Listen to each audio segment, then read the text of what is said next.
aí, senhoras e senhores, tudo tranquilo? Professor Cleiton na área para mais um Profcast. Hoje um convidado especial que foi meu professor, um cara incrível, ele tem muitas habilidades, eu vou até ler para vocês o currículo, mas antes queria convidar vocês todos a se inscreverem no canal, curtirem esse vídeo e já mandarem para outros professores, compartilhar o Profcast, que é uma forma da gente trazer histórias de outros professores, inspirar você, inspirar outros colegas a seguir firme nessa lida, porque vocês são muito importantes e quero todos vocês aqui. Um dia, quem sabe, também no Profcast. Tamo junto? Hoje o nosso convidado, além de professor de Educação Física, eu vou ler o meu roteiro, peço licença, porque é muita coisa. Ele é espetacularmente cheio de qualidades. Vamos lá!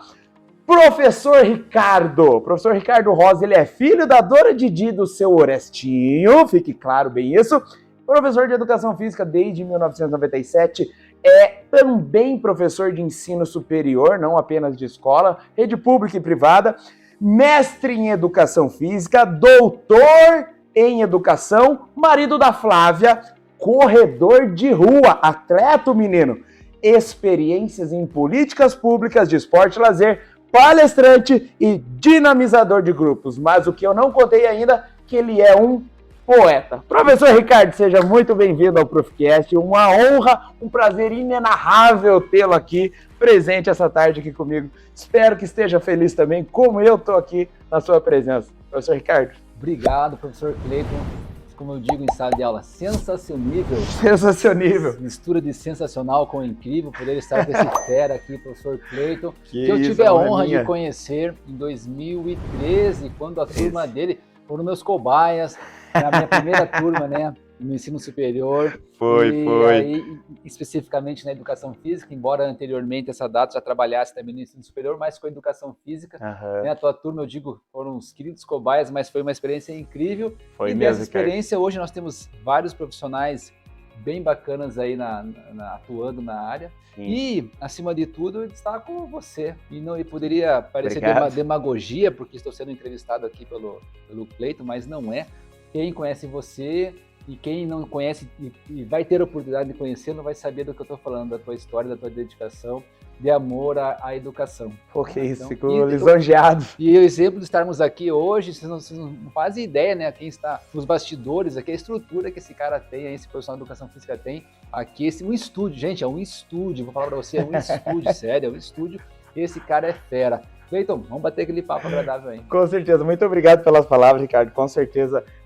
Você é uma dessas inspirações que me motivam a ser cada vez mais, lógico, dedicado, um profissional que quer ter uma carreira legal, porque como você, por exemplo, tem todas essas qualidades, eu viso também uma melhoria na educação e quero também ser um motivador, quem sabe, mais para frente, para outros alunos, outros colegas de trabalho, igual nós temos, né? Inclusive, pessoal, temos aqui uma plateia ao vivo, que são colegas nossos, futuros professores de Educação Física, alunos do professor Ricardo, com muito prazer, alguns mentorados, que eu fico muito feliz de estar aqui com o nosso superchat ao vivo. Hoje será o Luciano, a Thaís, o Gabriel. Vai ter uma galera aí que vai falar com a gente também no meio do nosso Profcast. Então aguardem, tem muita coisa bacana. E a primeira sempre é lógico, professor Ricardo, de onde vem o seu gosto pela Educação Física? Quem era o professor Ricardo antes? Como chegou a Educação Física? O que te motivou a chegar lá, professor Ricardo? Quanto tempo temos de programa? Temos pelo menos umas 18 horas hoje. Mas então, dessas 18 horas eu vou fazer uma síntese. Assim. Claro, fica à vontade. Bom, eu sempre gostei de esporte. Quando criança, eu lembro que o famoso futebol. Com certeza. Futebol na rua de casa, na rua André Zen. Arrancava os tampão do dedo. Arrancava os tampão do dedo, aquele futebolzinho de golzinho, né? 2 contra 2, 3 contra 3 e os futebolzinhos dos campinhos. E eu fui crescendo por meio do futebol, era perna de pau, já era um dos últimos. Ah, mas isso a gente era um tem dos talento últimos para ser não talentoso, né? Era um dos últimos a ser escolhido lá na escola, aquela coisa toda, mas ao mesmo tempo estar naquele momento jogando. Então eu sempre gostei de esporte, assim, sim, naquele momento mais especificamente de futebol, mas eu gostava muito de assistir esporte. Mas por acessibilidade era o futebol. Porém, a questão da educação física, ela vai entrar no ensino médio.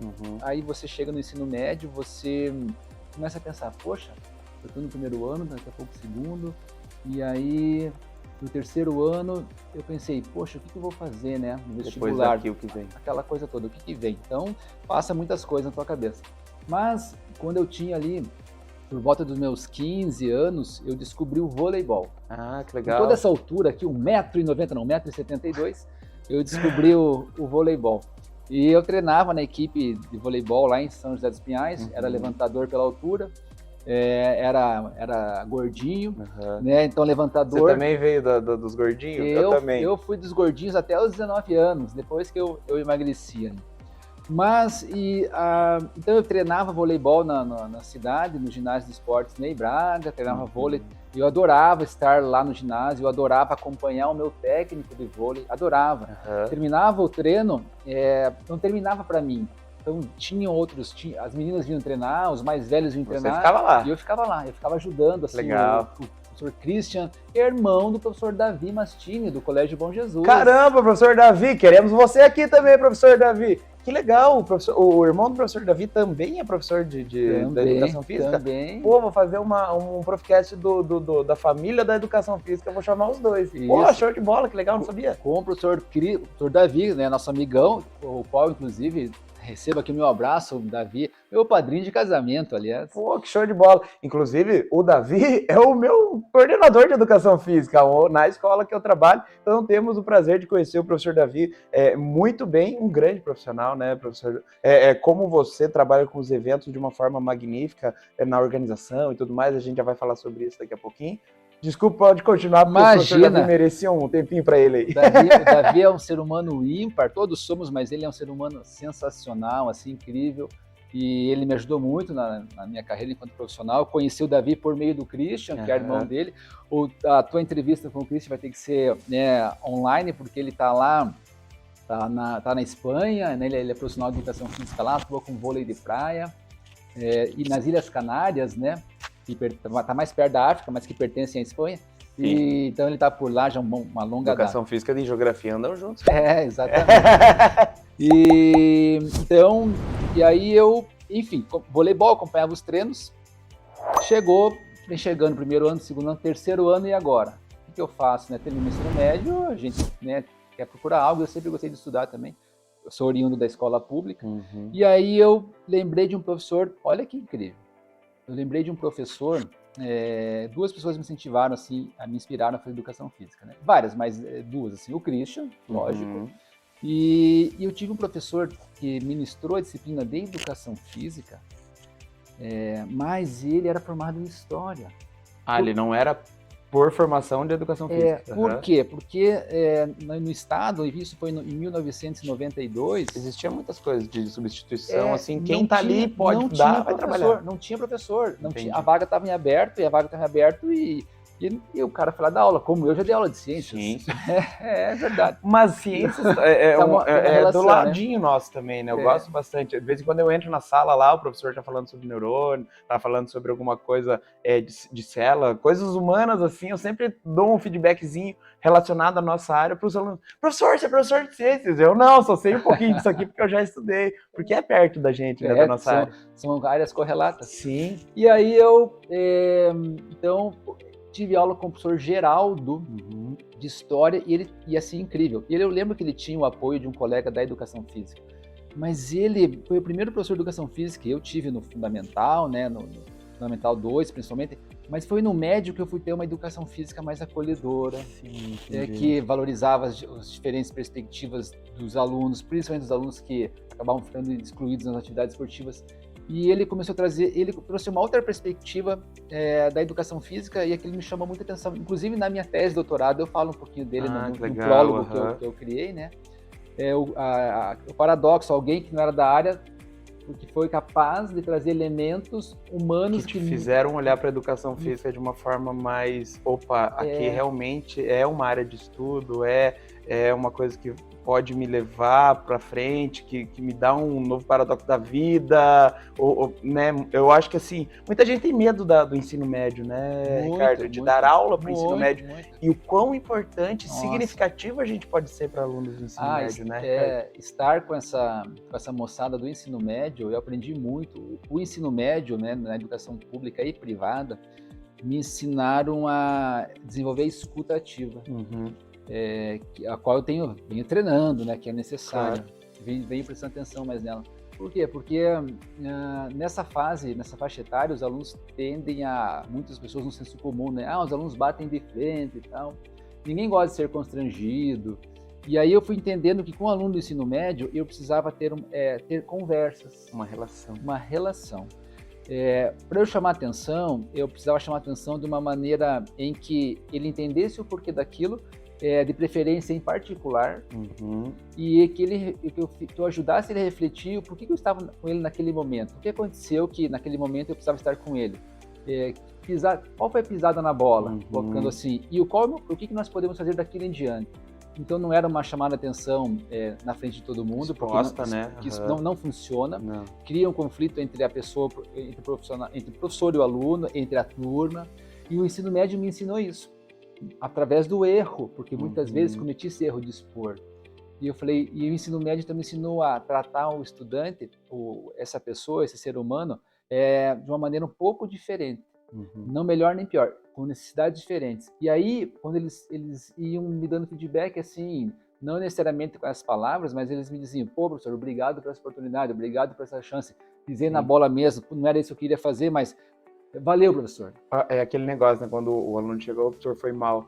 É o aluno te pedindo desculpa de uma forma mais carinhosa possível, que ele consegue chegar, e você entendendo o que aconteceu. E quando ele chega para trocar ideia com você na outra aula, todos mais solícitos, porque ele entendeu que naquele momento você estava dando aquela bronca, mas de uma forma preocupada para que ele melhorasse algo que não estava legal. Sem dúvida. Então, eu aprendi isso com qualquer ser humano, mas com o ensino médio é muito maior, porque essa faixa etária, né, da adolescência, as transformações, eles tendem a ter o que é natural, um enfrentamento, não no sentido ruim da palavra, mas um enfrentamento, uma disposição maior para o enfrentamento, né, nas situações.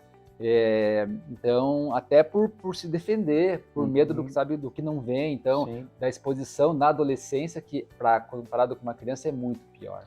E nós já superamos nós podemos nos expor, mas a gente consegue lidar com isso. Mas o adolescente, ele está numa fase de reconhecimento próprio, né? Isso. Então, ele ser exposto na frente dos amigos, dos colegas e até às vezes da menina que ele gosta, isso é muito... Nossa, então, e quando eu fui descobrindo isso, Cleiton, e você vive essa realidade, quando eu fui descobrindo isso, eu falei, opa, e eu levo isso hoje para a universidade. Então, não é você ser conivente com uma atitude errada, não é nada disso. É você acolher essa atitude primeiro, e daí o que nós fazemos com isso que já foi feito? Agora nós precisamos ajustar isso. E tem que ser em parceria. Então, isso nós falamos do ensino médio aqui, para dizer que lá no ensino médio, então, pela inspiração desses dois professores, eu chego na educação física, lá em 1996, na PUC do Paraná. Você é aluno da PUC também? Sou filho da PUC. Filho da PUC, somos todos filhos da PUC. E voltar lá como professor deve ter sido uma honra incrível, né? Inclusive, Ricardo, eu conheci você através de um professor da área ali de organização de eventos, recreações, dinamização de grupos, como você disse que faz.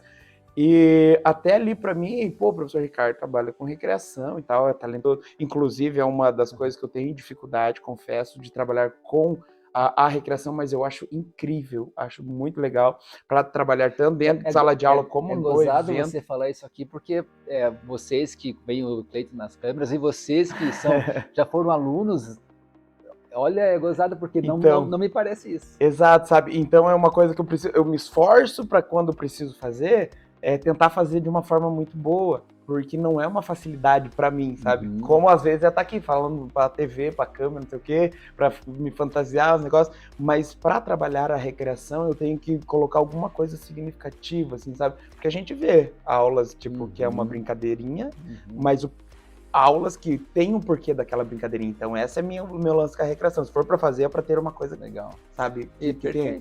E assim, além da recreação, você tem várias outras vertentes, mas vamos falar um pouquinho da recreação. como foi entrar no meio de evento, aonde você viu que os eventos eram uma porta para você trabalhar com a educação física, mas também em empresas, sendo ali o MC, né, de alguns eventos. A gente teve o prazer de trabalhar com a festa junina 2 anos atrás já? 2 anos atrás, primeiro ano de pandemia. O colégio onde eu trabalho fez uma festa junina online, o Ricardo foi um dos apresentadores, eu tive o prazer de estar lá junto com ele. Quer dizer, eu não, o Creito, porque as pessoas confundem. Era o Creito e o Creito é outra pessoa. E o Ricardo. Falar nisso, o Creito vai aparecer no canal essa semana com uma poesia incrível do professor Ricardo. Aguarde. Professor Ricardo, como que foi você entrar nesse meio da dinâmica, da recreação, de levar grupos e também o trabalho com a terceira idade, que é incrível que você faz. Legal. Quer um cafezinho, professor Ricardo? Olha, sabe que um café sempre vai bem, né? Agora... Nossa sala dos professores está linda, recheada hoje, professor. Fica à vontade, bolachinha. A gente pergunta, né? Por que esse café, por que esse leite, por que esses quitutes maravilhosos? Porque sala do professor tem que ter quitute, né? Esse é o Proficast, professor Ricardo. Pode ir contando aí, senhor, você, fica à vontade. Muito grato. Então vamos lá. É legal você trazer essa questão da recreação, né, Cleito? Porque... Tem leite aqui, professor Ricardo, se quiser adoçar, colocar um leitinho, fica à vontade. Colocar um leite aí. Porque foi uma descoberta pessoal. Eu sou embora não pareça, às vezes, né? Os alunos podem olhar na sala, os alunos podem... as pessoas me veem no palco, as pessoas, né, meio com o microfone na mão ou aqui falando, mas eu sou tímido. Eu sou uma pessoa tímida. Demais, gente, você não sabe o quanto o Ricardo é tímido. As pessoas podem não acreditar, mas eu sou mais tímido, assim. E aí, quando eu ingressei na educação física, né, a educação física é uma área muito ampla, muito ampla de atuação profissional. E uma das possibilidades de atuação profissional é você atuar com a área, né, da recreação. E veja, quando você está atuando com educação infantil, por exemplo, você vai usar de elementos lúdicos com as crianças. Na verdade, você vai usar elementos lúdicos com todo mundo. Eu gosto. O que muda é a característica desse elemento. A forma de trabalhar. A forma de fazer. E aí, então, ao fazer estágio com os pequenininhos, na faculdade nós tínhamos disciplinas né, da própria disciplina de recreação. E ali eu fui me descobrindo disciplina com dança. Não sou bailarino, dançarino, mas eu gosto de dançar. E eu fui descobrindo habilidades que até então eu não tinha explorado. Falei, opa, eu sou tímido, eu tenho algumas vergonhas, mas engraçado, é como se visse num palco. A hora que eu estou no palco, a hora que eu estou na sala de aula, eu encaro um personagem, no bom sentido, uma persona a mais, né? E ali eu fui descobrindo essas habilidades de se comunicar com as pessoas, isso assim, sem forçação de barra, habilidade de trazer elementos que as pessoas achavam engraçado, bacana, legal, com uma intencionalidade pedagógica, que é isso que você falou, essa necessidade de trazer uma intenção pedagógica. E isso aflorou quando eu fui para a escola, né, ser professor da rede estadual, né, lá já em 1997, eu ainda estava no segundo ano da graduação. E então a questão da recreação ela foi se desenvolvendo na escola, mas ela aflora realmente quando eu ingresso na Secretaria de Esporte, na Secretaria Municipal de Esporte e Lazer, lá de São José dos Pinhais. Na SMEL? Na SMEL, na CEMEL, lá é CEMEL, né? Mas é a sigla. E aí eu fui atuar no departamento de recreação e lazer. Eu era do departamento de esporte com o Davi, depois migrei para o departamento de recreação, e o departamento de recreação desenvolve programas e eventos de lazer de recreação nas comunidades. E eu comecei, ali aflorou essa minha habilidade, então, de tornar o lúdico como uma possibilidade para as pessoas de desenvolvimento. E aí eram eventos, era o programa ônibus lazer, era chegar com o ônibus na comunidade, você montar o ônibus, você subir no palco, você fazer uma animação, que se denomina de animação sociocultural, você montar atividades recreativas para as crianças nas escolas. Legal. E todo esse público, né, eu percebi que de todo esse público que eu vou tranquilo, mas um público assim que mora aqui muito no meu coração, é o público idoso. Da terceira idade. E eu, né, coordenei um programa chamado Maturidade Ativa, que esse ano completou 20 anos de história. É aquele que a gente ajudou uma vez a fazer entrevista com os senhores durante o evento. Nossa, foi muito legal, gente. Quando você fala, eu pego um leite aqui. Pode ficar à vontade, Ricardo. O pessoal, eles querem ter pessoas próximas para conversar. Opa. Pode apertar, Opa. Pode virar, fica tranquilo, perto aí, viu? E eles querem ter pessoas próximas, né, Ricardo? Eles acho que sentem falta muito, talvez, de netos, dos filhos. Eles querem ter alguém para conversar. E quando você dá um segundinho de atenção, um trabalho, brinde a nós. E a vocês que estão aqui com a gente. Inclusive, deixa o like aí para nós, que a história do Ricardo vai longa aqui, é bastante coisa muito bacana. Escuta essa sobre a terceira idade. Quando a gente foi lá, era um trabalho que a gente precisava de algumas horas complementares, eu lembro.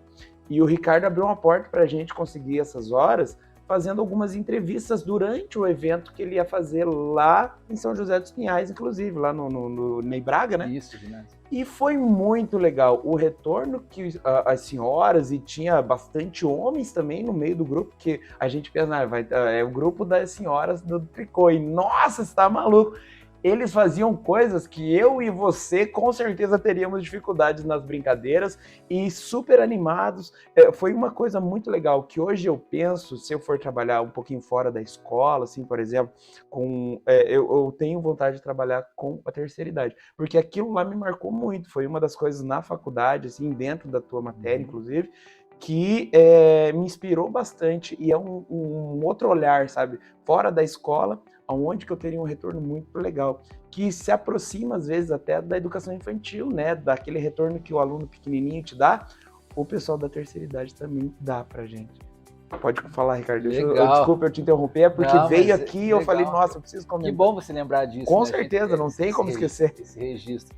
Então, lá no programa, que hoje é coordenado pela professora Mônica Carvalho, segue meu abraço aí para você, professora Mônica. E lá eu percebi assim, então, nós fazíamos, né, caminhada, ginásticas, dança e balance, jogos, festival esportivo, nós viajávamos para jogar e eles continuam fazendo tudo isso. E eu percebi que o tema, a atividade física, o esporte, o exercício, o jogo, muito presente, mas a humanidade.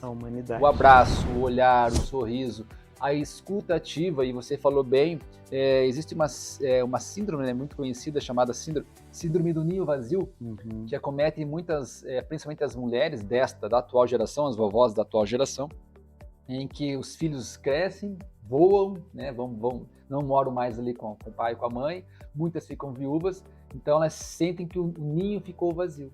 Isso para algumas mulheres pode causar algumas dificuldades. E isso era muito perceptível no programa lá. Quantas que no programa, além dos benefícios físicos, fisiológicos, nós somos seres integrais, o benefício nunca é isolado, a questão emocional de estar no programa era muito legal. E o lazer, a recreação, se fazia muito presente lá. Então, com esse público, eu desenvolvi uma habilidade incrível, assim, de promover atividades recreativas, né? De me comunicar. E daí eu entendi assim, a recreação é recreação, ludicidade é ludicidade, ponto. Agora, eu pego esses elementos e eu levo para qualquer ambiente. Como assim? E aí, pessoas da própria secretaria, pessoas que deixavam suas mães lá para as atividades, que tinham empresas, que trabalhavam. Você não faz isso na minha empresa? Tem a Cipate. Começou a rolar os convites para você conhecer também as empresas com o trabalho que você vinha desenvolvendo lá na CEMEL. Gostava, assim, você não faz essa atividade, nós temos semana interna de prevenção de acidente de trabalho, você não faz uma palestra mais animada? A CIPA, assim, né? A CIPA, né? Que é a comissão, e tem a Cipate, semana interna, né? E aí, a gente quer trabalhar matemática, assim, ligada à escuta, ligada à atenção, ligada à cooperação. Você não faz algumas atividades? Faço. Então, eu pego esses elementos da recreação da ludicidade, transformo em intencionalidades pedagógicas. Bom, a empresa ela quer trabalhar nessa questão da cooperação. Ao invés de eu apenas ficar falando sobre isso, nós vamos fazer. E é a nossa ideia, né, Ricardo? O trabalho com a prática. E assim, a gente vai puxar a sardinha sempre lá da educação física, com certeza, mas o aprendizado na prática eu vejo muito mais significativo, assim, sabe? Para o aluno ele consegue levar, para o senhor de idade ele consegue levar, para o adulto ele consegue levar, a informação que você quer passar, porque ele fez aquilo, ele não só escutou aquilo. Cleiton, só aprende a cozinhar.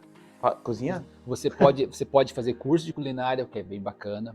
Você pode assistir um programa de culinária, de gastronomia, que é bem bacana. Você pode olhar tutorial no YouTube, que ajuda muito. Você pode ficar do lado da avó, do avô, da mãe, do pai, do esposo, da esposa, do amigo, para aprender Mas enquanto você não colocar a mão na panela, no fogão... Eu não perco um Masterchef. Aí, ó. Pergunta quantos pratos do Masterchef eu já fiz. Nenhum. Eu fiz um café, mas não foi no Masterchef, foi no canal do Fogaço que ele colocou lá, daí eu copiei a receita e tentei fazer. Com certeza não ficou igual, mas eu tentei. Mas nesse que eu tentei, eu fiz algo parecido, não era igual, mas assim, eu adoro o Masterchef. Só que eu não pratico. Então, quando você pratica, você vai trabalhar e vai desenvolver o talento, né? E é isso. Então, falar de escuta, falar de cooperação, falar de colaboração, falar de trabalho em equipe, nada melhor do que você promover momentos assim e a partir dos momentos você fazer as reflexões. Então, é uma atividade lúdica. A gente acaba... O mercado atribui outro nome para isso, né? Até para tornar o produto vendável, mas em essência é você se colocar em movimento. Somos seres humanos que nós não temos um corpo, nós somos um corpo. Nós somos. Porque eu poderia dizer assim que eu tenho esta colher e agora não tenho mais. Eu não posso fazer isso com o meu corpo. Sim. Eu não quero mais. E jogar fora. Não tenho como fazer isso. Eu sou o meu corpo. Então, e esse corpo me permite viver a experiência chamada vida. Então, quanto mais movimento, e não aquele movimento que nos faz mal, ou que é para entrarmos em determinados padrões da estética, nada disso. Um movimento, né? Então, quem pratica atividades de lazer, quem pega a sua bike aqui no final de semana e pedala, quem canta, quem corre, quem participa de coral, quem pinta, não importa. Quem se coloca em movimento, conhece questões internas e começa a viver mais momentos felizes na nossa vida. E alternado com os momentos de dificuldades e felizes, porque isso chama-se vida. Exatamente. Nossa, cada frase aqui é um aprendizado, é uma enciclopédia, esse homem, meu Deus. É isso. E assim, tanto da ludicidade que a gente está falando, a gente vê muitos clubes profissionais de atletas trabalhando em seus treinamentos, né, de alta performance com atividades que vêm com ludicidade. E aquilo gera um envolvimento maior. Você acredita que para os resultados que a gente vem tendo assim, de atletas super exponenciais assim, são também fruto desse trabalho significativo que vem com ludicidade junto, Ricardo? Legal a tua pergunta, né, Cleiton? Às vezes você... quantos, né, colegas que vão estar nos assistindo agora, daí você vai acompanhar um jogo de futebol profissional, aí você vê lá o preparador físico pegando os conezinhos lá, colocando os atletas para aquecer. Aí você via antigamente como era o aquecimento e você vê hoje o aquecimento, eles fazendo atividades assim, mini-jogos que a gente usa na escola. Sim, os menininhos lá. Ele está usando o quê? De elementos. O que ele precisa? Aquecer. Aquecer o corpo. Fisiologicamente ele precisa aquecer. Exato. Mas aí esse aquecimento pode ser de qual perspectiva? Uma perspectiva que traga uma questão mais emocional de envolvimento? Por que não usar a ludicidade, então? Então, sim, a gente observa que o atleta, a ludicidade ela pode estar em qualquer ambiente, em qualquer possibilidade do esporte, por que não no esporte de alta performance? Em momentos, né, em momentos variados do treino, em que se objetiva, de repente, a pessoa olhar mais para dentro dela também. E eu acho que é pelo fato de ser uma coisa mais lúdica, que deixa os alunos, os atletas, quem seja, mais feliz, deixa eles mais prontos para a hora do jogo, para a hora do treino, porque aquilo desenvolve a sensação da liberação dos hormônios que trabalham com a felicidade, dos hormônios que trazem prazer, e que aquilo ali que ele vai fazer depois daquela atividade que foi lúdica, ele já vai estar mais ligado, ele vai estar querendo fazer aquilo, porque aquilo anterior deu prazer para ele. Então ele vai estar mais empolgado, ele vai estar fazendo aquilo com mais efetividade, né, Ricardo? Sem dúvida. E aí é interessante, né, quando você olha... Claro, quando a gente vê um esporte, ou você tem a oportunidade de acompanhar um atleta de alta performance, né, ou a gente só vê alguns pedacinhos na televisão, né, ou no Instagram, no YouTube, hoje, nas diferentes plataformas aí. Mas você vê ele competindo, que vai exigir, né, uma determinada seriedade. Mas vamos falar do Usain Bolt, né, vê-lo correndo, vê-lo quando ele cruzava a linha de chegada, vê-lo quando ele, por exemplo, chegava no estádio, como ele era aclamado, como ele se comunicava com o público, como ele se comunicava com os demais atletas, até o momento dele chegar para a prova. Então você via ali muitos elementos lúdicos na comunicação, na expressão. Levando ele para a hora da corrida, ele dá o máximo, porque tinha muita gente que queria estar lá para assistir. Exatamente. Então, assim, é bem legal o que você traz, porque não é atividade A, B, C, mas é você entender que você, como diz o Johan Huizinga, né? Nós somos seres lúdicos também. Então, é isso. Que massa, Ricardo. E, Ricardo, além de tudo isso, da gente da ludicidade e tal, eu vi, inclusive, no adesivo do seu carro, a hora que você estava chegando, colocando ali, o símbolozinho das corridas, né? Opa. Você faz corrida de rua. Faço corrida de rua. E a corrida de rua teve um boom enorme alguns anos atrás, né, Ricardo? Professora Marilda, lá do Bom Jesus Água Verde, um abraço, professora Marilda. Quero você aqui também, professora Marilda. É uma das maiores inspirações que eu tive no meu estágio, né? Eu fiz estágio, a professora Marilda era professora da escola que eu trabalhava, e ela também trabalha corrida de rua, acho incrível, professora Suzy. E ela mostrava bastante coisa e tal, daí você falou que era corredor de rua também. A corrida de rua teve um boom bem alto, né? E com a pandemia elas pararam. Elas já voltaram, Ricardo? Como tá? Vamos lá. É interessante que você traz, né? Um dos esportes que mais cresceu na última década em número de praticantes, assim, sem dúvida. É só você pegar os dados das empresas, os dados das secretarias de esporte, os dados, você vê que como o número de oferta de corridas e o número de praticantes nessas corridas, eles aumentaram até o momento, vamos colocar, da pandemia, né? E antes de responder, a minha primeira corrida, eu tinha 10 anos, bem gordinho, e foi lá no ginásio Ney Braga. Já viu aquele vídeo daquele chinesinho correndo, que o professor tá fazendo uma corrida com ele? Ele vai correndo assim, ó. Daí o pessoal da turma dele já tá voltando, ele dá meia volta e volta pra chegar antes, todo mundo passa. Eu era assim, eu também era bem gordinho, então tamo juntos, gordinhos. E nada contra ser gordinho. Ser claro gordo, que não, a gente só tá lembrando porque foi uma situação que a gente passou. Não é gordofobia, que longe disso. Demais. Longe disso. E aí eu lembro que, nossa, eu jogava bola e eu fui correr, era 1 quilômetro. Eu lembro que eu fiz uma preparação incrível de um dia antes. Correndo. Treinou igual um maluco para a prova do outro dia? Para a prova do outro dia. E eu lembro que eu cheguei numa posição bem legal, eu fui o último. E aí, eu lembro do pessoal, vai gordinho, vai, aquela coisa toda. Super incentivo. Super né? incentivo. Eu lembro do meu pai, assim, carinhosamente, seu Orestes, já tá no céu agora, mas tá nos vendo. Exato. E aí ele com a barra forte dele lá, todo paciencioso, né? Até me emociona um pouquinho. Ele me esperando, né, para aquela coisa toda. Fiquei pensando, o que eu vou falar agora pro meu filho, né? Chegou em último, mas me incentivando, dando aquela força, e eu subi na bicicletinha e veio embora.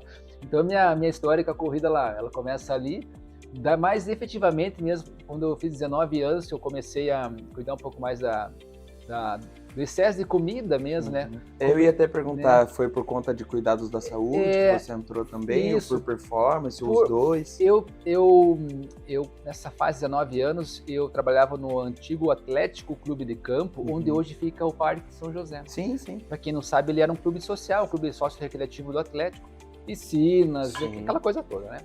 E eu trabalhava lá, eu era um estagiário dos estagiários. Não sei se existia isso, mas eu era um estagiário porque eu ia entrar na graduação ainda, no outro ano. E lá os atletas do Atlético, né, eles já voltam na tua pergunta. Não, relaxa, vai falando, vai contando que eu gosto. Os atletas do Atlético Futebol Clube treinavam e eles corriam muito lá em volta da pista. E eu, trabalhando, ficava acompanhando aquilo. E aí eu achava interessante, terminava meu horário e eu comecei a correr na pista de 400 metros, né? E que hoje temos a pista lá, graças a Deus, muito boa por sinal. E comecei a correr e comecei a cuidar um pouco da alimentação.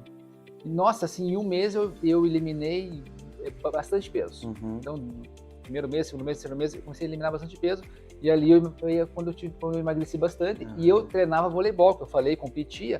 Então, assim, perceptível na equipe, nossa, como você emagreceu. Então, naturalmente, também a performance melhora, né? E ali, então, eu começo a correr. Mas... Então, não foi agora que você gostou da corrida, faz muitos anos. Daí eu retomei... Não muitos anos, alguns anos. Daí, nos últimos 15 anos, assim, eu retomei a mesma corrida, comecei a correr não treinar, correr, porque tem diferença de treinar corrida e correr. Então vamos chegar lá, né?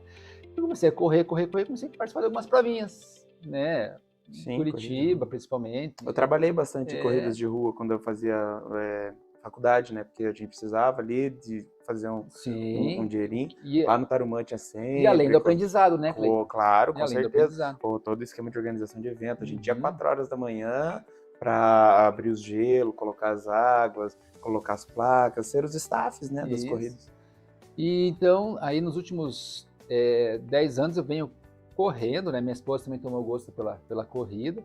E aí os últimos 4 anos especificamente agora, aí nós resolvemos de fato a treinar corrida.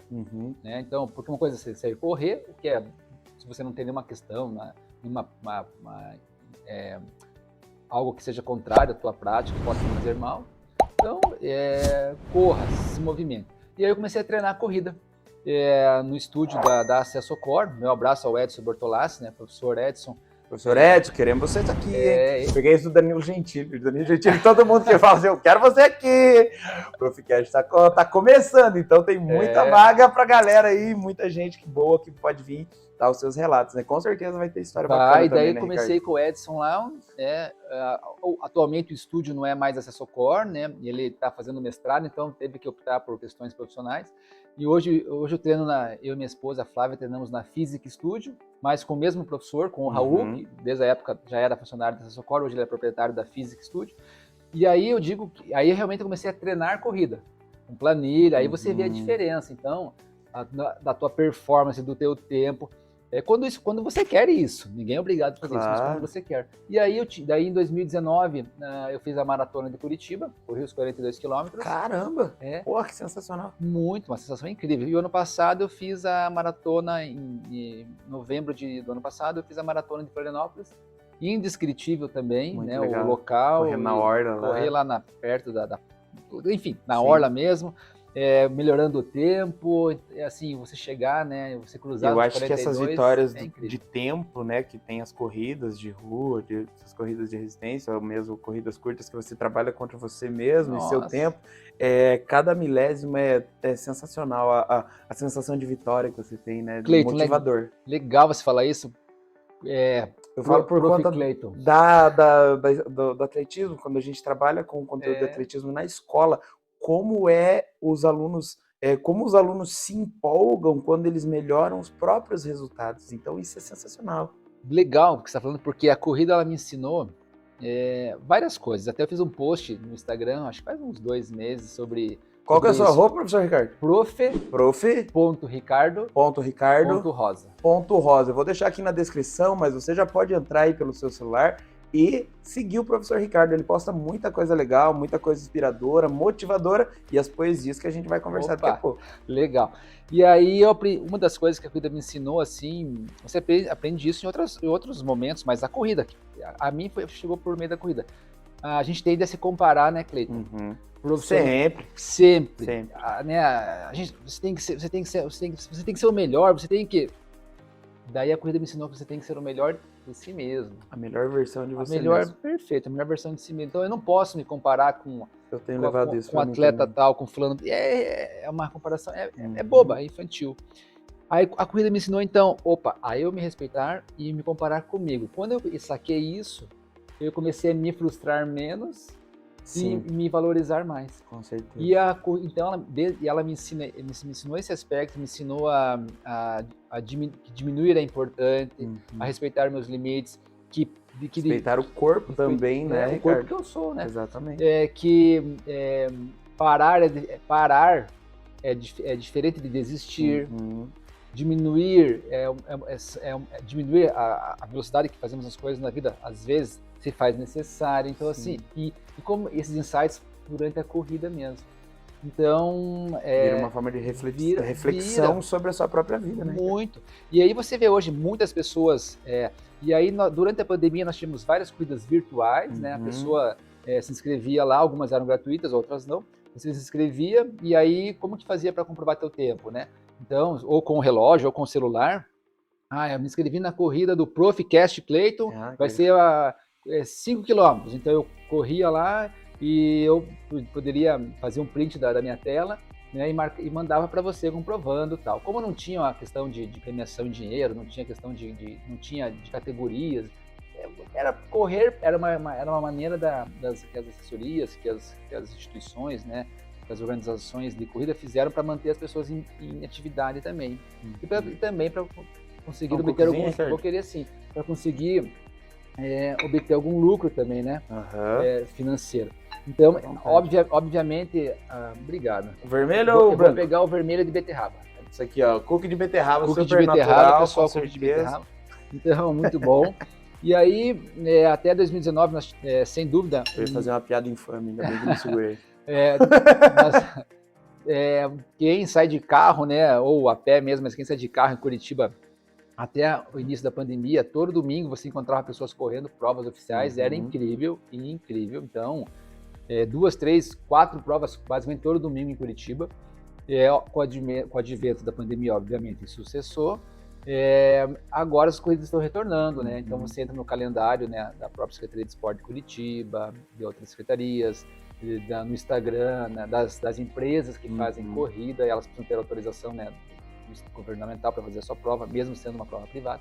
Então, as provas estão... porque mexe com o trânsito, né, Ricardo? Muito. Mexe com segurança de pessoas que estão andando na Isso. rua, carros, tudo isso. Então, elas estão retomando, né, assim, não do mesmo volume que tínhamos, mas graças a Deus estamos retomando. Legal. E não deixa de ser um campo de atuação para nós da educação física como profissionais para capacitar corredores também, né, Ricardo? Tá bom?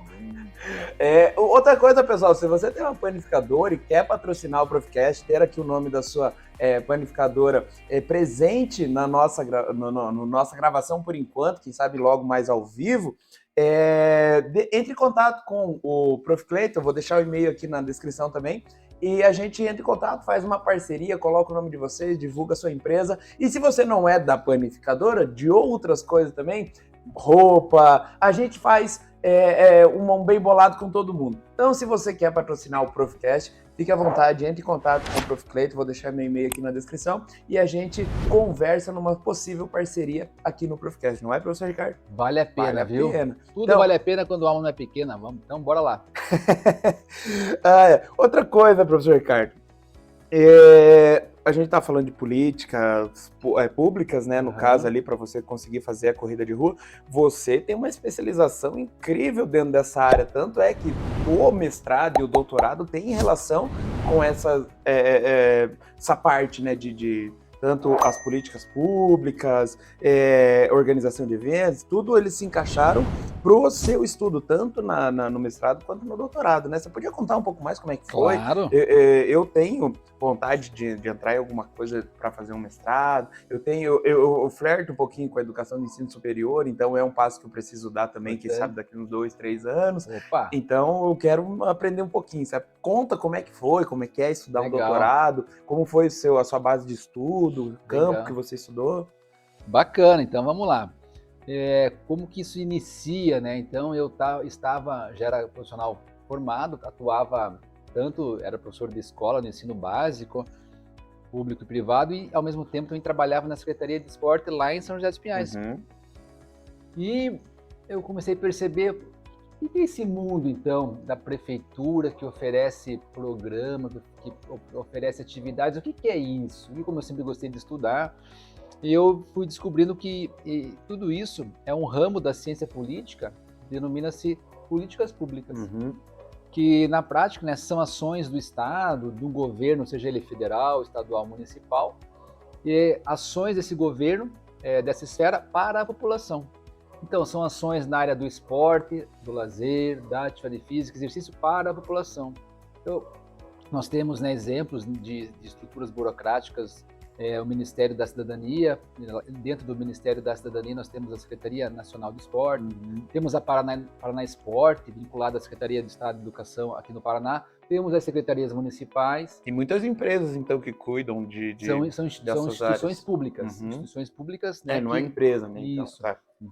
E aí, dentro dessas instituições, existem os profissionais de educação física responsáveis por pensar, por formular essas políticas, por planejá-las, organizá-las implementá-las e avaliá-las. É o que a gente chama do ciclo de políticas públicas. Hoje você seria uma das pessoas que poderia estar fazendo isso tranquilamente com base no seu estudo. Sim, já, né, eu tive a oportunidade de fazer Ou faz isso. já? Já fiz enquanto trabalhava na Secretaria de Esporte.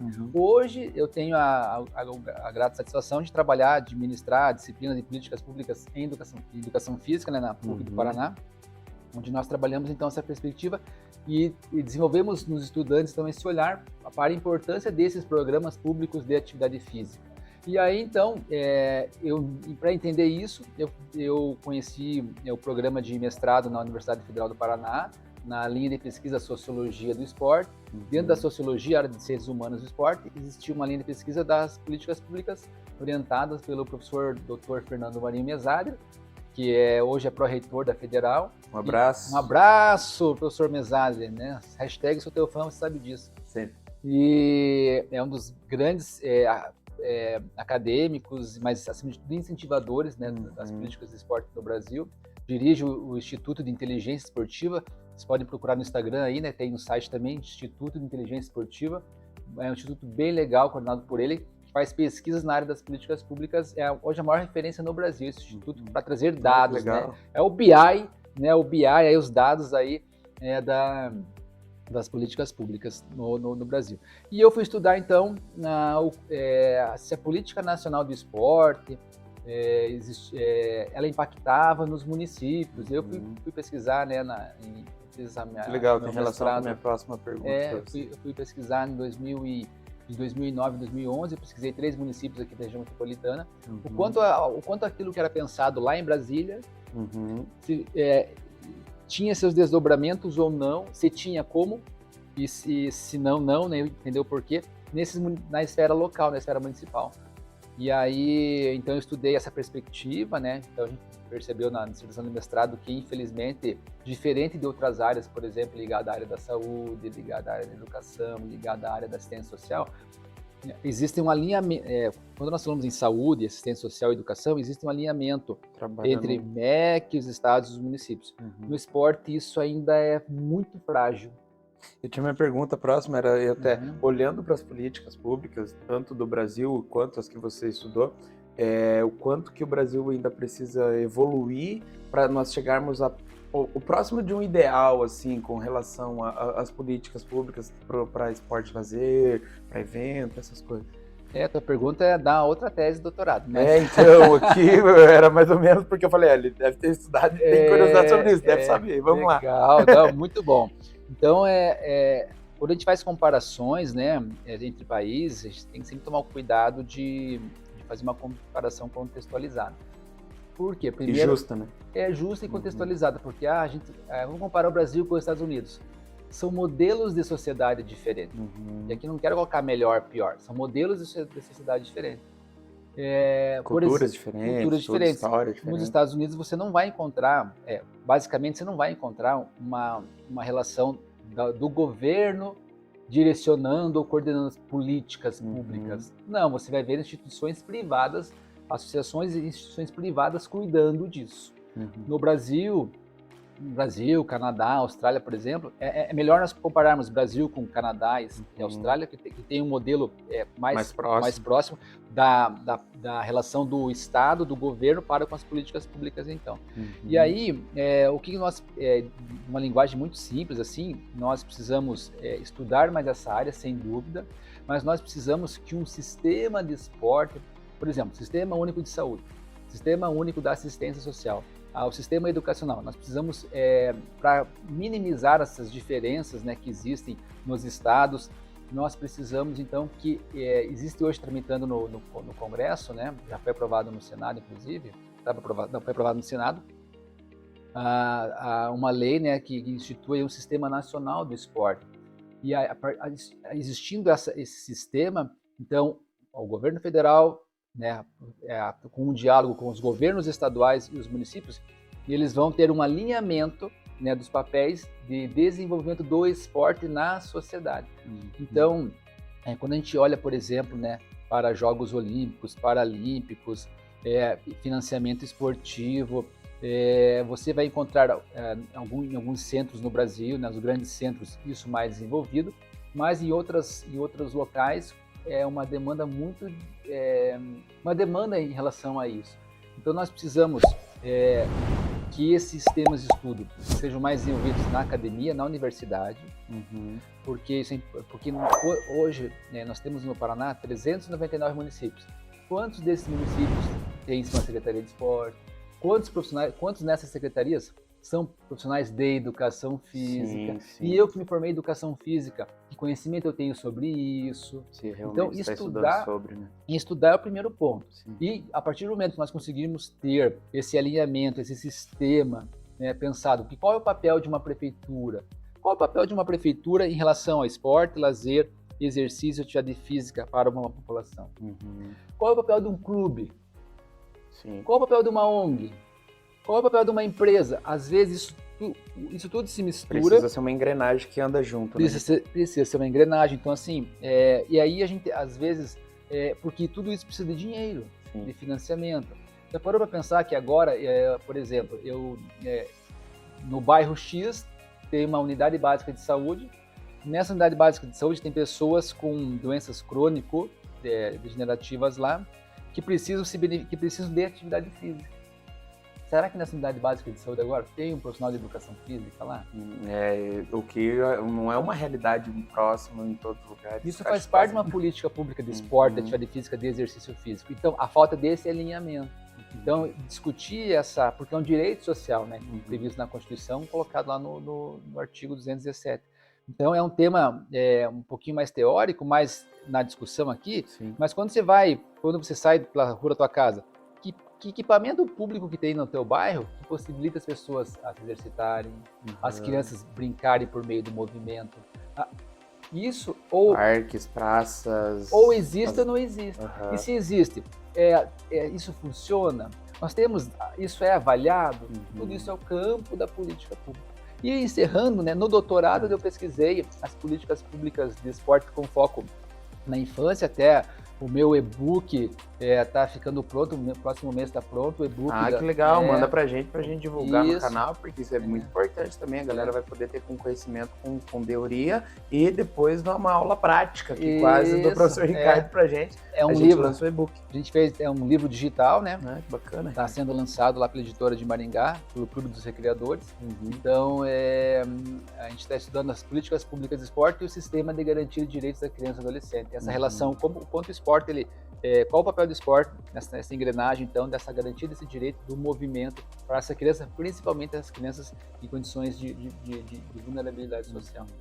Então, junho aí, metade de junho, está pronto o livro, aí você aproveita para divulgar também. Com certeza, vai ser importante o pessoal que gosta também, né, e para poder trabalhar, entender um pouco mais, saber o porquê que você precisa ter uma praça que tem uma academia de terceira idade, uma praça que tem uma pista de corrida sinalizada, que as pessoas possam ir lá e cuidar da saúde com segurança, né? Isso. E viver essa integração, esse momento aí de relação com as pessoas por meio do movimento. Sensacional. Então, assim, uma pequena pincelada da grande área. Um estudo de doutorado não em 15 minutos que a gente vai conseguir resumir, mas algo bem bacana, assim, é uma paixão, porque é o direito do humano. É nosso direito. E basta você ver uma criança que a gente vê, né, por exemplo, nossa, me fugiu agora o nome da atleta de skate, que foi vice-campeã. Eu sei, eu fiz um vídeo no canal Raíssa, né? 13 anos. 13 aninhos, agora já completou 14. Aí você vê aquela criançada toda com vontade de praticar. A fadinha do skate. A fadinha, isso, né? Com vontade de praticar a modalidade. Quais são esses espaços, né? Como que eu posso fazer isso na escola? Tudo isso passa pelo campo das políticas públicas. Que massa. Eu tenho um superchat aqui para você, professor Ricardo. Olha só. Eu falei, né, para alguns colegas que por enquanto... Posso comer? Fica à vontade, Ricardo. Por enquanto, como a gente não faz ao vivo, a gente faz um Profcast nos bastidores, um making-off que a gente faz os superchats, né? Não paga superchat ainda, galera. Então, mandem seu superchat lá no Instagram do Profclate, que é @canal Profclate. Pode mandar lá quando a gente tiver um convidado novo. Você pode deixar sua pergunta ou o seu comentário, que inclusive é um comentário aqui, um elogio da professora Vanessa Fernandes. Lembra dela, professor? Lembro. Sabe o que ela falou aqui, ó? não é uma pergunta, mas só um recado para expressar a minha admiração por esse teacher que mostrou o empreendedorismo na educação física. Maior referência na área. Ponto de exclamação. Um professor empreendedor. Eu acho que hoje o empreendedorismo ele acompanha todas as áreas, né, Ricardo? E a gente pode trazer para a educação física. Aqui é uma forma de fazer Cara, você é um baita do empreendedor. Você é um baita do empreendedor. E você trabalha também? Como é que foi isso, cara, então, Vanessa? Legal. Pô, boa lembrança, Vanessa. Um abraço, querida. Isso. Gosto muito da Vanessa. Trabalhei com ela no Bom Jesus também, na escola que eu trabalhei, lá no Água Verde. E, então, a gente fala de empreendedorismo, né? Já vem aquela ideia de abrir um negócio. Está correto, não está errado, obviamente. Mas quando você vai estudar a etimologia da palavra, né? Empreendere, do latim, empreendedorismo, empreendere, é aquele que assume riscos. E aí existe um outro conceito dentro do próprio empreendedorismo também, chamado do intraempreendedor, que é aquela pessoa que, assim como você, que está lá no teu colégio, quando o professor Clayton vai para o colégio dele e leva novas ideias, ideias que contribuam para o processo educacional, novas aulas, novos eventos, novas propostas, e isso é aceito lá dentro, você empreendeu dentro do seu trabalho. Não é só você criar uma empresa. Não é apenas você criar uma empresa. Então você foi um intraempreendedor. Por que eu digo isso? Porque a gente costuma ver, né, no YouTube principalmente, venha para a semana do empreendedorismo, daí você estratégias você vai aprender. Nada contra, nada contra, cada um faz aquilo que. Mas existe aquele chamado empreendedorismo de palco. O cara vai lá e vai dizer para você como você vai ganhar milhões para lá. Não sei, então assim, existem cases sobre isso fora da curva, mas quando você olha para a realidade dos empreendedores no Brasil, né, são aqueles que empreendem por oportunidade, assim como você, que é um profissional da educação e que você está vendo oportunidades por meio do seu canal do YouTube e do mercado digital e empreender. Você está enxergando uma oportunidade. Eu acho que hoje o empreendedorismo com o marketing digital e os recursos do meio digital é uma forma que não tem como fugir do empreendedorismo, né, Ricardo? Você vai usar, seja para divulgação... É um meio. Exato. É um meio fundamental. Então, como anteriormente é um meio digital, nós precisávamos nos comunicar, hoje a gente pode se comunicar digitalmente. Não temos como a gente está fazendo aqui, né? Exatamente. E você está vendo, está comunicando com a gente, aprendendo, conversando. E aí eu era professor então de um colégio na época e eu tinha feito mestrado e eu queria ingressar no ensino superior. E neste colégio me convidaram para organizar eventos, mas não eventos de esporte. Porque esse colégio tinha uma faculdade junto com esse colégio. E a faculdade me contratou para organizar eventos de esportes para os calouros, para os universitários. Que legal. E aí eu comecei a organizar esses eventos, gostaram e tal. Você também organiza outros tipos de eventos? Eu falei, evento é evento. Evento é evento. É lógico, a gente não vai fazer aquilo que a gente não tem condição, competência, né? Competência é a capacidade de você mobilizar um conhecimento teórico mais prático diante do desafio. E aí, o que vocês precisam? Falei, não, isso eu consigo entregar. E eu comecei a ajudá-los a organizar outros eventos que não eram da educação física. Então, ali eu comecei a empreender dentro desse espaço, né, dessa universidade. E pintou oportunidade nessa universidade, a disciplina de empreendedorismo, na época, ela tornou-se uma disciplina obrigatória para todos os cursos, todos os cursos. E aí eu fiz uma banca, falei, eu quero trabalhar com essa disciplina. Claro. Porque eu já faço isso na prática, já tinha feito mestrado, já tinha uma pós-graduação em gestão do esporte também, e gestão de administração. E aí eu fui aprovado, comecei a trabalhar com a disciplina. Quem já foi meu aluno, meu estudante, sabe que eu tenho uma perspectiva diferente, né, de sala de aula. Eu nada contra a aula tradicional, ela tem seu valor e seu mérito no contexto adequado, mas eu gosto já do ambiente diferente, do layout diferente da sala de aula, ninguém atrás de ninguém. Eu acho que isso já valoriza, e na disciplina de empreendedorismo os alunos tinham que estudar, trabalhar todos em conjunto. Eu vi um post que você colocou esses dias dos alunos nas mesas próximos, trocando ideias, você mostrando algumas coisas. E você lançar desafios e a partir desse desafio você trazer a teoria. Da prática para a teoria também. Vamos lá para a cozinha aprender a cozinhar. Aí eu mexendo nas coisas. Por que eu uso isso? Porque aí eu vou teorizando sobre aquilo. Entendi. E aí eu me dei modestamente, eu falando, me dei bem, gostaram de mim lá, gostavam das aulas, né? E eu fui estudando mais sobre empreendedorismo. E quando eu chego na PUC, né, em 2013, na educação física também, eu levo essa experiência que eu tive nessa faculdade, ao qual eu sou grato até hoje, e levo essa experiência para as disciplinas também de gestão e trago essa perspectiva do empreendedorismo para as aulas também, da minha carreira, né? Você é o responsável pela sua carreira, não é seu pai, não é sua mãe, não é sua esposa, não é seu amigo, ninguém. Então você é o responsável, você é SA, você é o responsável pela tua carreira.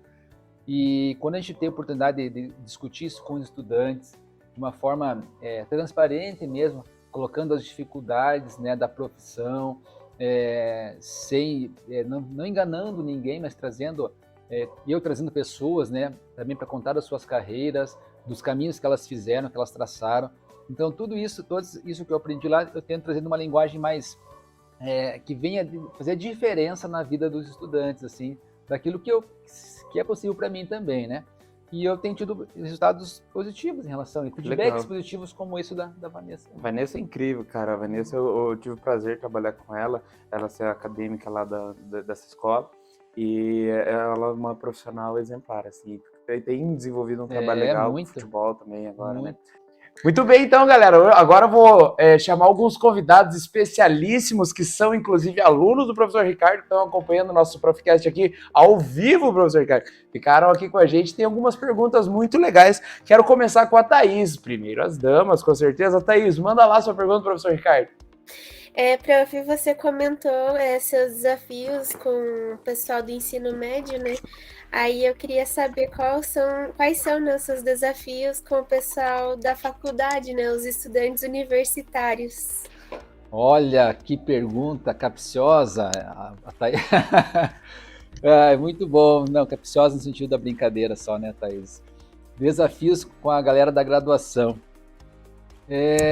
O desafio é entender a questão da intergeracionalidade, né? Eu não sou tão mais velho assim que vocês, eu estou com 45 anos, mas muitos de vocês aí, pessoal que sai hoje do ensino médio, por exemplo, 17, 18 anos, 19 anos, então um desafio assim que eu vejo é entender as perspectivas, né, geracionais, minhas e as de vocês, porque senão a gente não cair naquele saudosismo assim, no meu tempo era melhor. A gente sempre acha que no tempo da gente era melhor.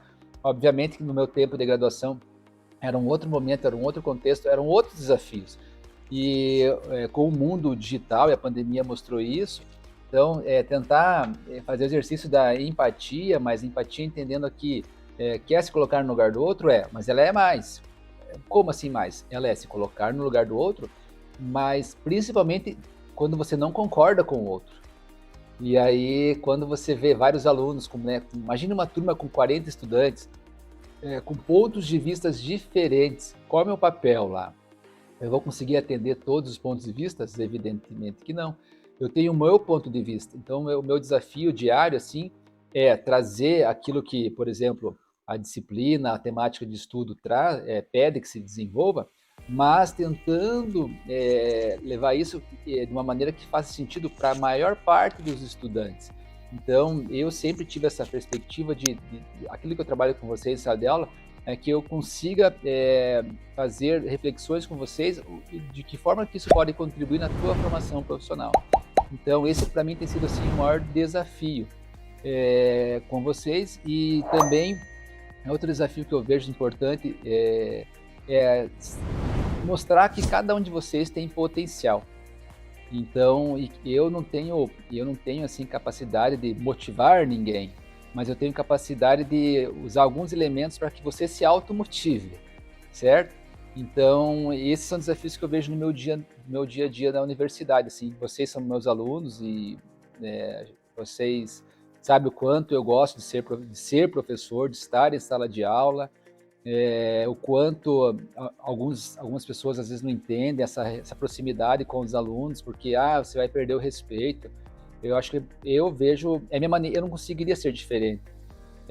Então tem funcionado, né? Eu trato vocês com respeito, vocês me tratam com respeito. Então eu acho que isso para mim tem funcionado. Então por quê? Porque o mundo lá fora ele exige essa relação. O mundo lá fora não é formado por carteiras um atrás do outro. o mundo lá fora de trabalho é diferente. Então eu tento trazer esses elementos para a sala de aula. Esses são os desafios, alguns deles, Thaís. Perfeito, prof. E assim, não é uma pergunta, né? Mas assim, uma questão comentário mesmo, de questão de admiração por você, do seu trabalho mesmo, que você assim nasceu para isso, né? E assim você leva as coisas com tanta leveza assim nas disciplinas, pelo menos na que você está direcionando para a gente agora, né? E que nem no dia da minha apresentação, eu falei para você, ai, prof, eu tô bem nervosa, tudo. Aí você veio e me acalmou, tipo, vai ficar tudo bem no final, né? Vai dar tudo certo.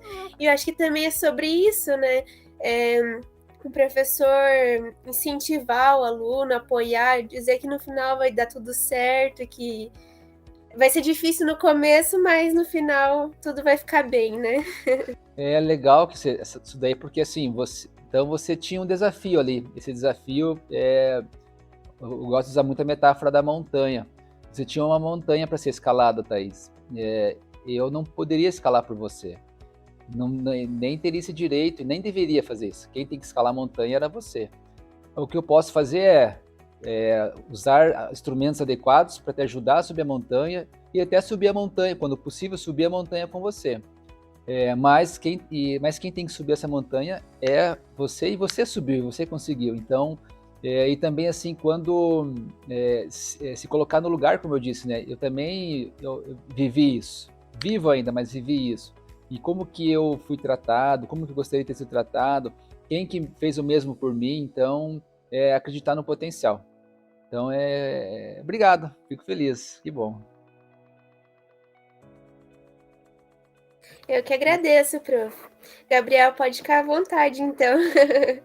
Boa tarde, professor. Boa tarde, Ferrari. Prazer estar falando com o professor aí. O professor também sigo a mesma linha da Thaís ali, antes de fazer a pergunta, dar os parabéns pro professor, porque todos os alunos da nossa sala ali, no período noturno, usam o professor como uma referência que é absurda. Gratidão. É muito bonito ver isso da parte dos meus colegas, né? E uma coisa que chama também a atenção é que não é só o fato dos meus colegas, mas até os companheiros de trabalho do senhor. Os outros professores, que nem eu tenho um contato muito próximo com o professor Soró, né? Professor Marcelinho, e eles falam tanto do senhor que chega a ser, assim, é incrível a referência, né, que eles têm, assim, vendo o senhor em si. Isso é muito bacana. Eu tô fazendo meu TCC, né, e eu queria, né, eu até cheguei a conversar com o senhor, que eu queria ter feito um artigo de ir a campo, de realizar entrevistas, né, e a pergunta que eu tinha mandado no Superchat era a pergunta que eu iria fazer para o senhor, né, durante essa entrevista, né, qual é a visão do senhor perante o estágio durante a formação do docente em educação física, especialmente no da licenciatura. Legal, tá parecendo uma banca de mestrado aqui. Legal, obrigado, Gabriel. Que bom. Bom, antes de responder a tua pergunta, eu tenho um carinho enorme, né, pelos meus colegas de trabalho, cada um do seu jeito. Nós temos as nossas limitações, temos pensamentos que divergem em alguns momentos, isso faz parte do nosso desenvolvimento, mas as nossas diferenças, assim, né, são no sentido de entendimento de mundo, às vezes, mas o legal de tudo, como você colocou, é que elas são pautadas no respeito. Quando a gente discorda, né, a gente é transparente, assim, acho que um com o outro, acho que isso é bem, bem legal. Um caminho, não é fácil, né, mas a gente vai aprendendo a fazer isso. Em especial ali o professor Soró. O Soró estreou na minha turma em 1998, foi meu professor. Então eu que tenho esse carinho aí por ele. Marcelinho, estudamos juntos no mestrado, né, e ele entrou um pouco antes de mim na PUC. Foi um dos colegas que me acolheu no início ali. Então, cada colega lá com o seu jeito, né, com as suas potencialidades, me ajudando a crescer também. O que eu penso do estágio, Gabriel, para mim o estágio ele é o momento mais fundamental da formação docente. Por que eu digo isso? Porque quando eu fiz graduação, eu fiz graduação de 96 a 99, e naquela época faltavam professores nas escolas. Então, tanto que eu contei aqui hoje que tive um professor de história que teve que dar aula de educação física. E era assim, matemática dava aula de geografia dava aula de português, porque faltavam professores. E aí, quando estava no segundo ano já da graduação, eu fui contratado como CLT do Estado para dar aula. Veja, minha vasta experiência de um ano, minha vasta experiência de um ano. Então, assim, não estou dizendo para vocês que vocês já no segundo ano têm que ser contratados para serem profissionais já, não é isso. Mas essa minha experiência prática mesmo, e atuando hoje, nos últimos 10 anos, com a formação de professores, o estágio é o momento em que você vai colocar a mão na massa, em que eu falei da cozinha, vou trazer a metáfora da cozinha. Quer aprender a cozinhar? Vai para a cozinha. Lógico, você quer ser um exímio cozinheiro, um chefe, por aí vai, aí você vai continuar cozinhando, fazer curso de culinária, você vai assistir tutorial, você vai assistir palestra, você vai cozinhar com pessoas mais experientes, e o mesmo processo da formação docente. Então, você quer ser professor, quer estar lá na escola, ou em qualquer área da educação física, mas vamos pegar aqui a licenciatura, por exemplo, quanto antes você for para a escola, quanto antes você entender aquele espaço, o que é aquele espaço, o que é aquele prédio que tem portas, que tem cadeiras, que tem crianças correndo para lá e para cá, aquilo está pautado em que sistema de ensino, o que é um PPP, um projeto político pedagógico, por que isso existe, por que isso existe, por que existe uma Secretaria de Educação, o que aquela escola que está lá no bairro X tem a ver com a Secretaria de Educação que está lá no centro, por que tem escola que ambas são do Estado ou ambas são municipais, mas elas têm possibilidades, limitações diferentes. Tudo isso só vai entender quando está lá na escola. Não estou querendo colocar aqui a prática superior à teoria, mas quando você está lá na escola, você vai, aí, a partir do momento que você começa a discutir por que se faz assim, se faz assado, que os artigos que a gente propõe na universidade começam a fazer mais sentido, começam a ajudar você a melhorar a tua prática. Então, para mim, o estágio, eu também sou professor da disciplina de estágio, eu brinquei com alguns estudantes algumas vezes que nós devíamos ter, em algumas escolas, ter uma sala da PUC. Eu digo, a gente tinha que ter uma sala da universidade aqui.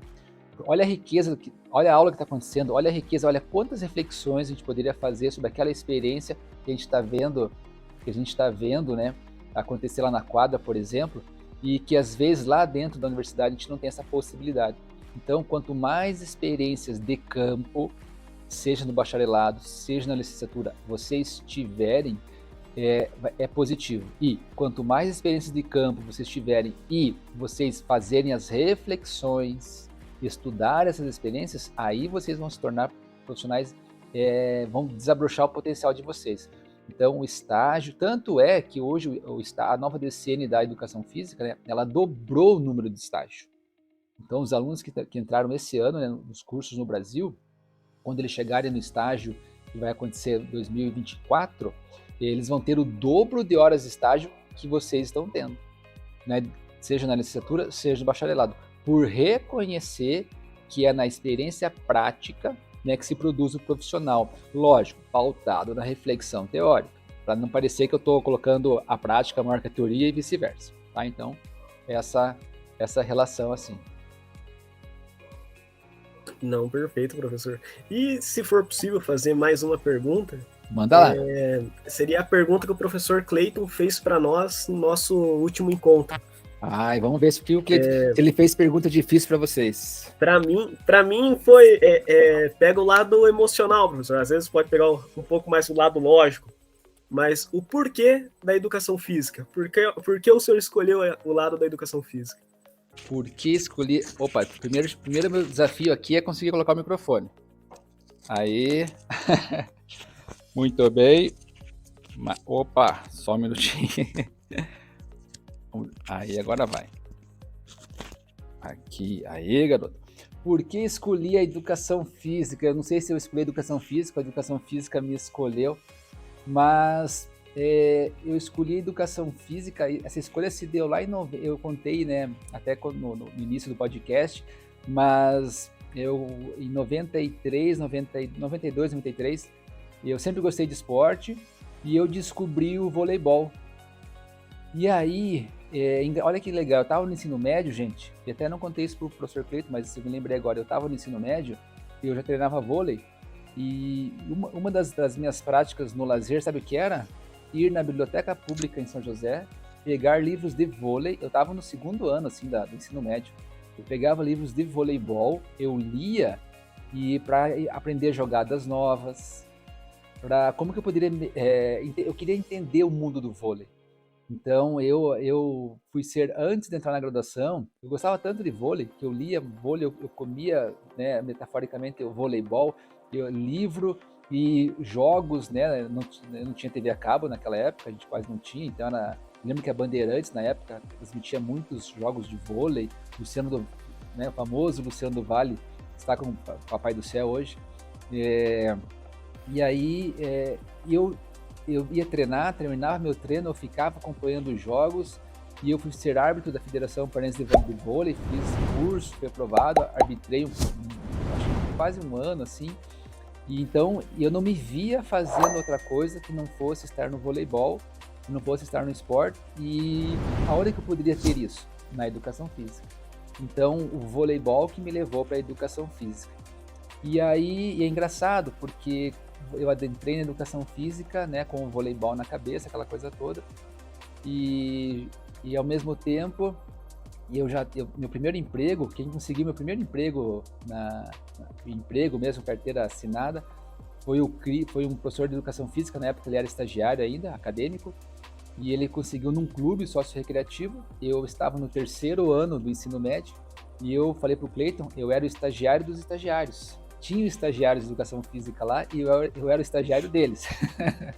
Então eu ajudava a fazer súmulas nos campeonatos de vôlei, de futebol, de voleibol, eu organizava campeonatos junto com eles, eu cuidava da portaria da piscina, fazia um cara crachá para as pessoas entrarem, eu ajudava na colônia de férias, e eu nem na graduação estava. Então eu não me via fazendo outra coisa, não estando na educação física. E era uma paixão, assim, o esporte, o movimento, a educação física. E aí eu me descobri meu potencial, eu melhorei minha autoestima com a educação física. Então isso me levou para a educação física. E a educação física me apresentou um mundo assim que se abriu. Então hoje eu sou muito grato, né? O que eu tenho materialmente, o que eu conheci de experiências de vida, eu devo muito, muito, muito à educação física. Estou muito grato por ela. Conheci você, a Thaís e o Cleiton por causa da educação física. Eu escutar isso é inspirador. A gente teve o nosso último encontro que falava sobre inspiração, sobre coisas que motivam, né? E escutar isso do professor, o professor Ricardo, é algo que, nossa, confirma ainda mais o porquê da nossa escolha. Obrigadão, professor. Gratidão, eu desejo a vocês muito sucesso. O início da carreira, a nossa carreira, ela é feita por momentos e por experiências, então não tenham pressa, né? Pressa é diferente de foca uma coisa e pressa é outra. Então não tenham pressa, mas façam as atividades, se dediquem, sabe, gente? Estudem a prática de vocês. Tenho certeza. A gente observa aí naquelas pessoas que a gente admira, nós temos profissionais que nós admiramos. A gente vê assim, o primeiro aspecto é o compromisso, o amor, mas a dedicação. A gente sempre vê assim, né, o vídeo que o professor Cleiton, né, o Cleiton, mas o vídeo que o professor Cleiton ele faz. Só que ninguém vê o quantas horas nos bastidores, com a câmera desligada, ele rala aqui fazendo as edições, gravando. Então a gente só vê, eu queria ser igual ao Cleiton. Legal, você não precisa ser igual a ele porque você é diferente dele. Você pode se inspirar no Cleiton. Se inspire no Cleiton, sim, mas principalmente se inspire nas horas que ele está nos bastidores, que é isso que faz a diferença. A Thaís pediu para falar? Prof, assim, eu queria perguntar para você o que você pode me dizer, assim, e não só para mim, né, mas estudantes como eu que já estão no 7º período, no final da graduação, né, que já estão chegando no final e já anda pensando assim no e agora, né, no depois, no ano que vem, né, na questão do emprego, que eu já estou assim preocupada, né? Meu Deus, e eu preciso de um emprego, vou me formar, tudo. O que você tem de conselho assim para dar para nós? Legal. Como diz o dito popular, né? Se conselho fosse bom, a gente vendia, né? Mas é legal, obrigado pela tua pergunta, Thaís. A gente sempre ouve muito isso, porque eu lembro quando eu optei por fazer educação física no terceiro ano, falei para vocês do ensino médio, eu fui atrás de algumas pessoas, né? Mas isso dá dinheiro, né? Porque a gente foi ensinado a ir correr atrás daquilo que dá dinheiro, né? Um modelo mental, né? Inadequado até. Que até às vezes causa mais frustração do que realmente despertar nossas potencialidades. E é lógico que nós precisamos pagar boleto, a gente quer ser recompensado pelo que a gente faz. Ninguém trabalha de graça, a gente trabalha por um retorno financeiro. E se esse retorno financeiro estiver associado a tuas potencialidades, nossa, melhor ainda. Então esse é um ponto, primeiro ponto, né? Mas em relação a pensar assim, ó, a tua carreira já começou, né, Thaís? A gente pode dizer que a minha carreira começa formalmente no dia que eu colo o grau. Tudo bem, mas a tua carreira na educação física ela já começou. Como assim? Quando você faz estágio, seja ele remunerado ou estágio obrigatório da disciplina, você está tendo contato num ambiente diferente, com pessoas diferentes que estão tendo a oportunidade de conhecer. E aí, cada espaço que você passa é como se você lançasse algumas sementes lá. Por isso que a gente não deve desdenhar nenhum espaço que a gente passa, por mais que você não tenha gostado. Deixa uma marca positiva lá. Por mais que você fale assim, nossa, eu nunca quero trabalhar aqui. Mas deixa uma semente de quem você é. Então, quanto mais você deixar boas sementes, e essas boas sementes chegar no horário, entender a política interna lá, se isso não está claro, perguntar como é que funciona, o que eu posso, o que eu não posso fazer lá, o que esperam de mim, procurar fazer sempre um pouquinho a mais, ser você, se dedicar. Você não precisa ser nem uma Mulher Maravilha e nem um super-homem, porque isso na prática não existe. O que existe é você se dedicar. Então, assim, a tua carreira já começou. O que você já fez? O que você fez no primeiro ano? O que você fez no segundo ano? O que você fez no terceiro ano? Quais são os seus conhecimentos teóricos? O que da área da educação física que você hoje tem mais conhecimento teórico e mais conhecimento prático? Dentro disso, você começa a perceber, aliado a esses conhecimentos teórico-práticos, possíveis campos de atuação, que áreas da educação física que hoje a Thaís se vê preparada ou com vontade ou com o mínimo de preparação para atuar. E aí você vai começando a mapear possibilidades, porque você pode mudar de intenções no decorrer do caminho, isso não tem problema nenhum. É o que a teoria de carreiras chama de teoria trepa-trepa. Trepa-trepa é aquele brinquedo do playground. Você viu as crianças no trepa-trepa? A criança sobe por aqui, ela vai lá para cima, ela desce, ela vai lá para baixo, ela tá aqui, ela tá lá. Porque nos ensinaram que a carreira tradicional é como se fosse uma escada, né? Um degrau, outro degrau, outro degrau, outro degrau. E isso funcionava muito no modelo mental de uma geração anterior, em que você entrava numa empresa e você ia ascendendo na carreira, no mesmo local. Hoje, não vou dizer que não exista mais isso, mudou um pouco o modelo de mundo. Então, quanto mais experiência hoje não é mais a escada, é o trepa-trepa. Ou seja, cada lancezinho daquele trepa-trepa, ora para cima, ora para baixo, olha para a esquerda, ora para a direita, são movimentos que você faz na tua carreira. Então, você nunca mais, o profissional que quer atuar na área, ele nunca mais vai deixar de estudar, ele nunca mais vai deixar de fazer curso, ele nunca mais ele vai experimentar oportunidades, ele não vai, a tendência é que ele não coloque seus ovos numa cesta única. Então eu atuo aqui, mas eu também posso atuar aqui e atuar aqui. Então você tem uma chamada carreira em T também, né? O T é o aprofundamento, você vai aprofundando a base, né? Você vai aprofundando conhecimentos numa área da educação física. E a parte superior do T é que também você vai ampliando o teu olhar para outras áreas. Você tem a tua área de expertise, mas quando você quiser fazer um movimento de troca dentro da própria educação física, você é capaz, porque você apenas não se aprofundou. Você se aprofundou, mas também você tem uma visão macro da área. Isso é bem importante. Então, você vê hoje profissionais que atuam em dois, três ramos dentro da educação física e atuam bem. Então, essas são dicas que eu comento assim para os estudantes, para todo profissional, mas para os estudantes em geral. Você começar a mapear outra coisa, né? Se você começar a observar a tua rede de relacionamento hoje. Quem conhece a Thaís? Ô, professor, Muita gente me conhece, professor. Tá, vamos melhorar a pergunta então. Quem conhece a Thaís e sabe que a Thaís é acadêmica de educação física? Opa! Quem conhece a Thaís sabe que a Thaís é estudante de educação física e a Thaís tem esses conhecimentos e habilidades na educação física. Você percebe?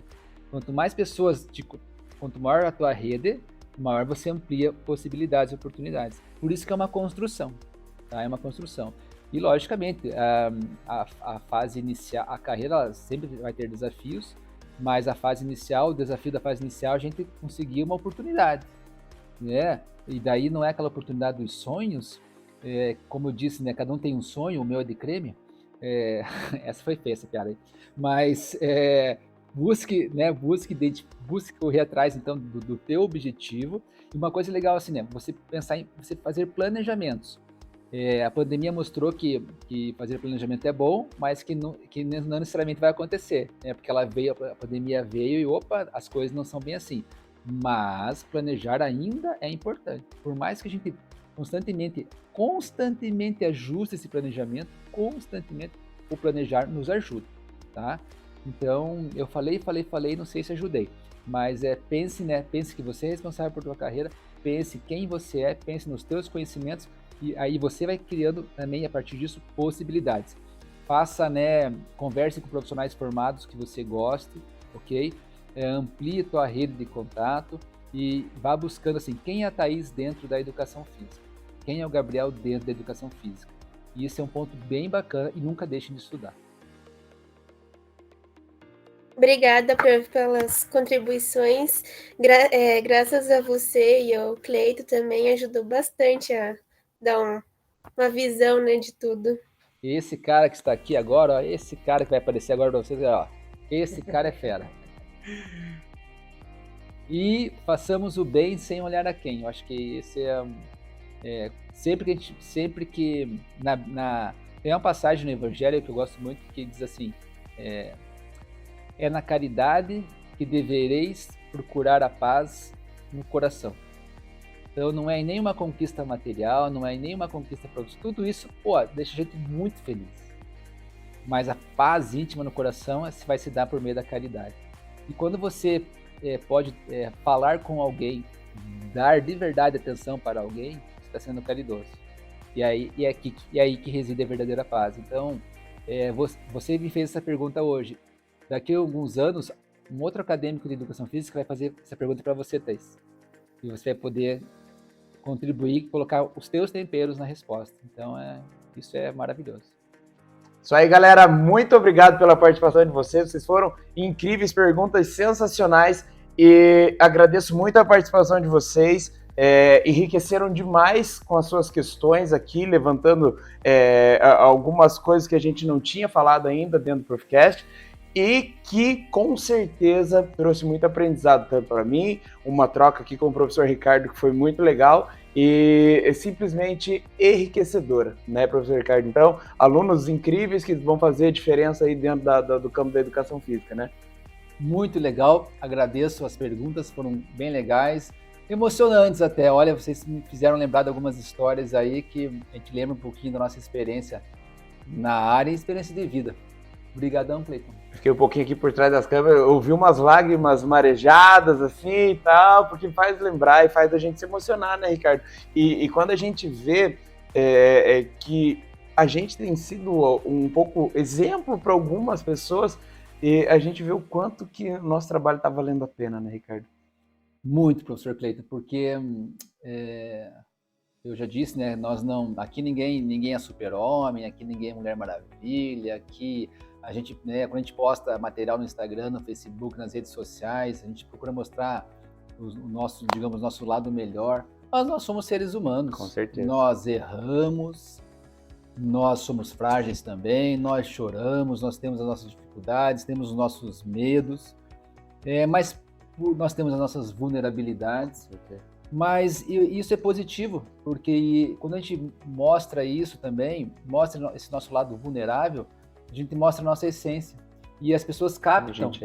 e elas veem essa verdade. Eu acho que é o que mais aproxima de você ter pessoas verdadeiras ao seu lado, porque elas veem você como humano que você é, né? E não como aquela persona apenas que é criada, mas quem é você e tal, de verdade.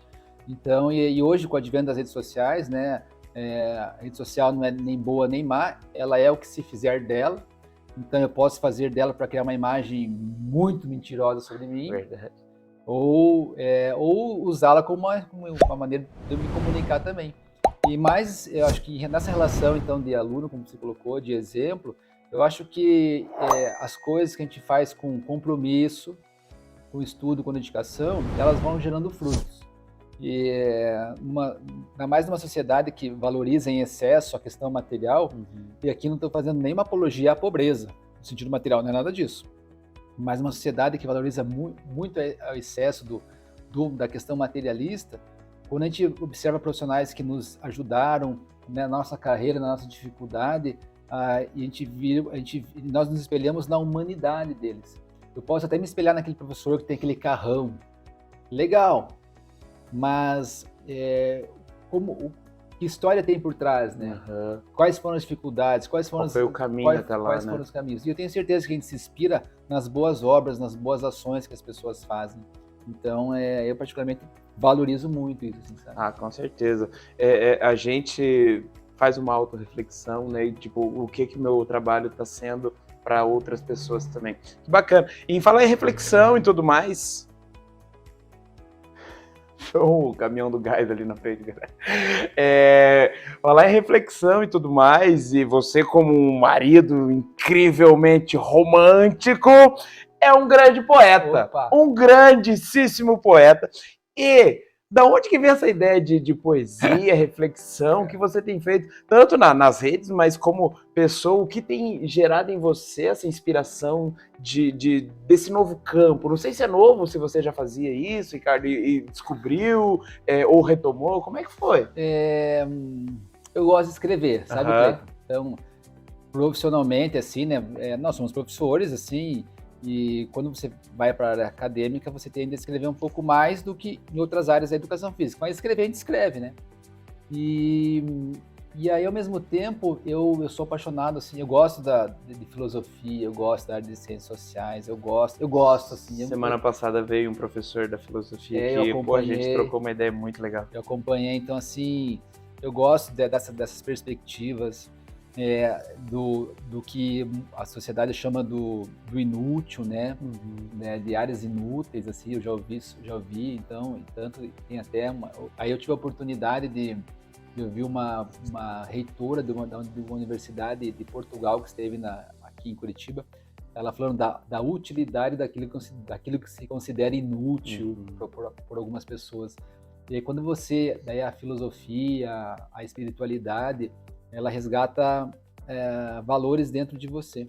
Então, e por ler um pouquinho sobre isso, eu comecei a brincar, né? Eu gosto de fazer fotos. Quem entrar no meu Instagram vai ver muitas fotos de flores, né? De araucária, eu adoro araucária. E eu gosto de escrever, então eu até me permita, né? Eu trouxe aqui... Por favor! Trouxe a minha pastinha das poesias, né? Antigamente esse livro preto na escola era um perigo, né? Assinar o livro preto, ninguém queria assinar o livro preto. Você sabia que já ia pra direção. E aí né, claro que para os poetas, né, de verdade, aí aquilo que eu faço talvez seja mais poemas do que poesia, né? Porque a poesia está na fotografia, a poesia ela está tem todo um contexto. Tem todo um contexto, ela está numa pintura, a poesia está no movimento artístico, ela está no movimento de um atleta, a poesia está numa música e a poesia também está num poema. E então eu comecei sem me autocensurar, eu comecei a escrever poemas assim. Falei, se vão gostar ou não, é direito de cada um, mas eu me sinto bem escrevendo. E de vez em quando no próprio Instagram eu faço alguns vídeos ou escrevo, né, alguns, coloco lá, né? Então eu gosto, isso me faz muito bem. Como se fosse um hobby de prazer. Nossa, é um prazer, cara, assim, escrever assim, brincar de escrever poemas para mim, nossa, é muito prazeroso. Ah, que legal, Ricardo, que máximo. E você podia recitar um pra gente Nossa, ver como que para inspirar pessoas a assistir todos os Profcasts que vai ter daqui pra frente com esse poema do professor Ricardo. Eu vou ler 3 para vocês aqui. Por favor. Eu não as memorizei assim, então não vou recitá-las, né? Mas então eu vou lê-las aqui para nós aqui. Nós falamos bastante, né? E nós nos expressamos pela oralidade aqui, pelas palavras. Então eu vou falar um pouquinho delas. Revelações, sim. As palavras revelam o belo a mim, revelam a você, revelam o ser. Palavras libertam e aprisionam. Libertam a mim e a você. Palavras libertam, revelam, aprisionam. Palavras curam, palavras induzem. Palavras se tornam pensamentos. Pensamentos se tornam palavras. Palavras são ditas, palavras são caladas. Palavras são letras, e as letras revelam, soltas em si, um pouco de mim e um pouco de você. Nossa, cara, que bonito. Eu sempre gostei muito de escrever também. Eu fiz faculdade por conta da minha redação do Enem, Ricardo. Eu nunca fiz vestibular. E a minha redação do Enem foi um ponto-chave para minha nota do Enem ser mais alta. Porque eu sou horrível em matemática, exatas, eu sou muito ruim, confesso para vocês e para quem quiser. Eu falo para meus alunos que eu faço conta demais no calculador. E eu sempre gostei muito de escrever, então para mim a questão das palavras são muito importantes. Eu acho que as palavras realmente elas têm um poder. Não é chavão de Bíblia nem nada, porque realmente a palavra que você lança ou que você recebe, ela tem o poder de te colocar muito para cima quanto para baixo, e te motivar a ir buscar, te motivar a ir mais longe, te motivar a ser uma pessoa melhor. Eu achei incrível. Eu já gostei muito do primeiro. Vamos continuar. E já que você falou do motivo, você falou do tempo, de se colocar em ação, e aí na nossa bate-papo aqui, né, a aluna Thaís comentou sobre preocupações, né? Sim. Então, é cedo ou tarde? É cedo ou tarde? Teria outra opção? Talvez sim ou talvez não. Para alguns é cedo demais, para outros, tanto faz. Cedo ou tarde, viver é uma sensata opção, pois cedo ou tarde, o que vale é o calor do agora, é o calor da emoção. É incrível como as coisas se encaixam, tipo, e como a gente falou da engrenagem lá do sistema, é uma engrenagem na nossa vida, né? É uma coisa que foi completando a outra. Você fez uma que completou uma coisa que eu pensei, e agora a outra que foi completando o que você tinha conversado com a Thaís. E a gente entende como que o mundo gira, né, Ricardo? E as coisas vão se encaixando onde elas têm que estar naquele exato momento, naquelas exatas proporções, e assim a vida.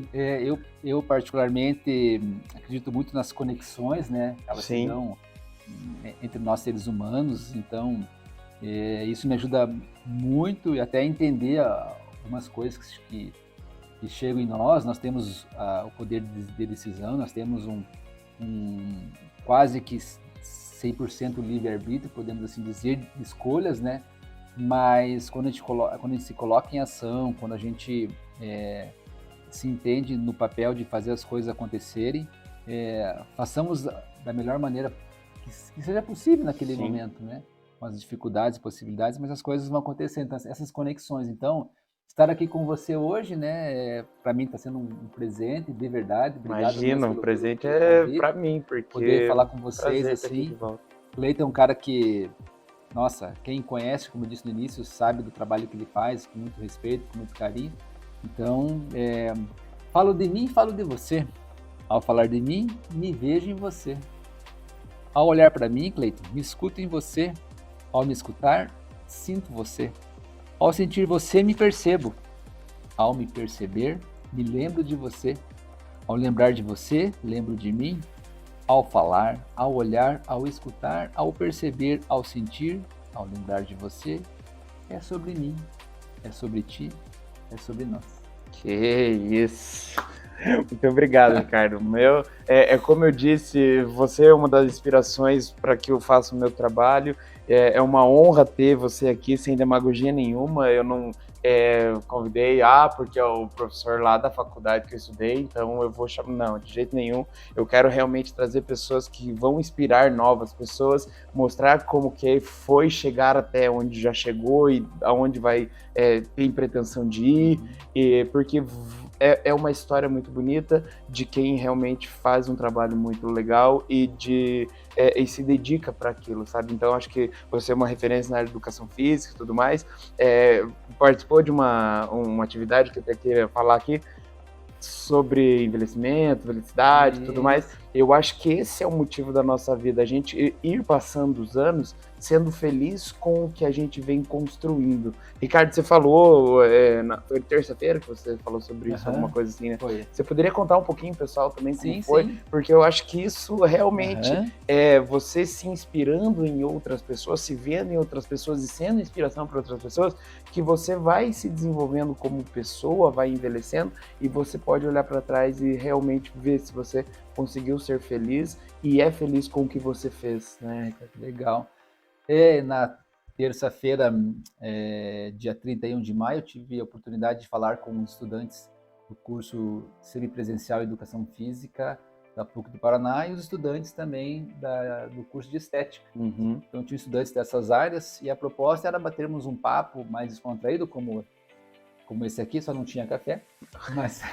Falar nisso, deixa eu ver se tem um gole ainda. Vai falando aí, quer um golinho? Obrigado. Então, tá e bem. Aí a ideia era falar um pouquinho de corpo, envelhecimento e felicidade a partir das experiências que eu vivi no trabalho com os idosos, né? Eu trabalhei, como eu disse, 13 anos com os idosos diretamente, todas as manhãs, né? Durante 13 anos, na prefeitura de São José dos Pinhais, na Secretaria de Esporte.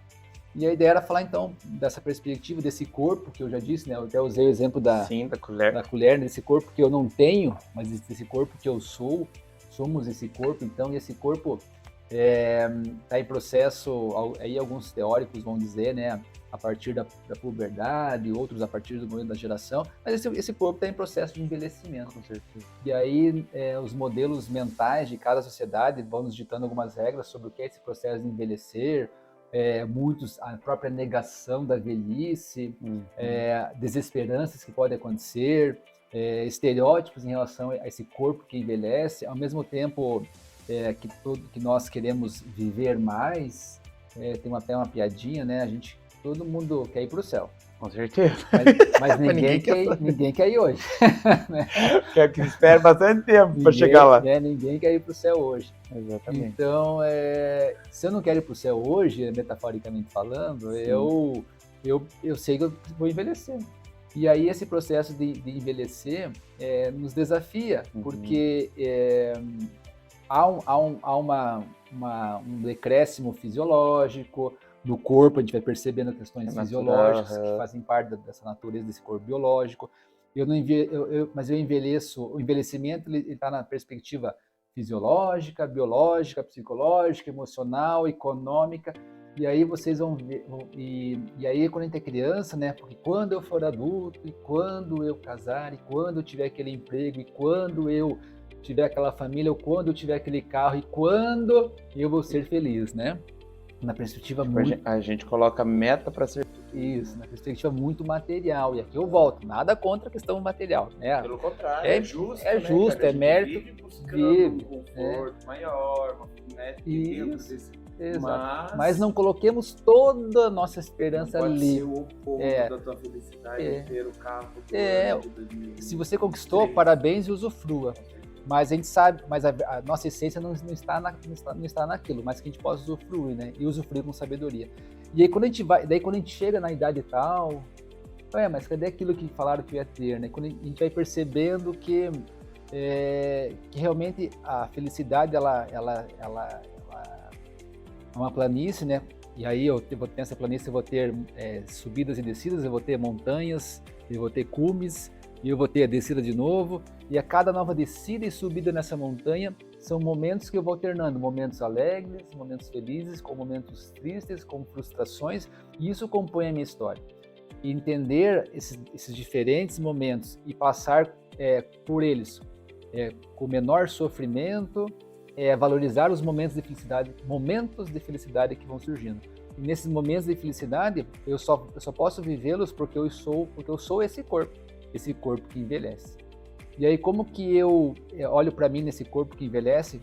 Será que eu, do ponto de vista estético, do ponto de vista social, do ponto de vista cultural, o corpo masculino, o corpo feminino, hoje as questões de gênero que são colocadas, é muito nítido, né? Você observa, o corpo fala muito, sem emitir uma palavra. Então, a maneira das pessoas caminharem, a maneira das pessoas se vestirem, as possibilidades. Então, você vê um corpo que mostra marcas de uma vida mais sofrida do ponto de vista físico, material, outras não. E todos nós estamos nesse processo de envelhecer. E aí eu usei nessa minha fala um material muito rico, fica a sugestão de leitura, da antropóloga Miriam Goldenberg, professora aposentada da Universidade Federal do Rio de Janeiro. Ela fez uma pesquisa muito legal sobre a velhice, o corpo e a felicidade. E ela mostra lá que nós temos um momento em que uma curva em U, né? Uma curva em U. Essa pesquisa, na verdade, ela se fundamenta nessa pesquisa também. Nessa curva em U, ela comenta que os pesquisados, né, eles demonstram viver mais momentos de felicidade na infância.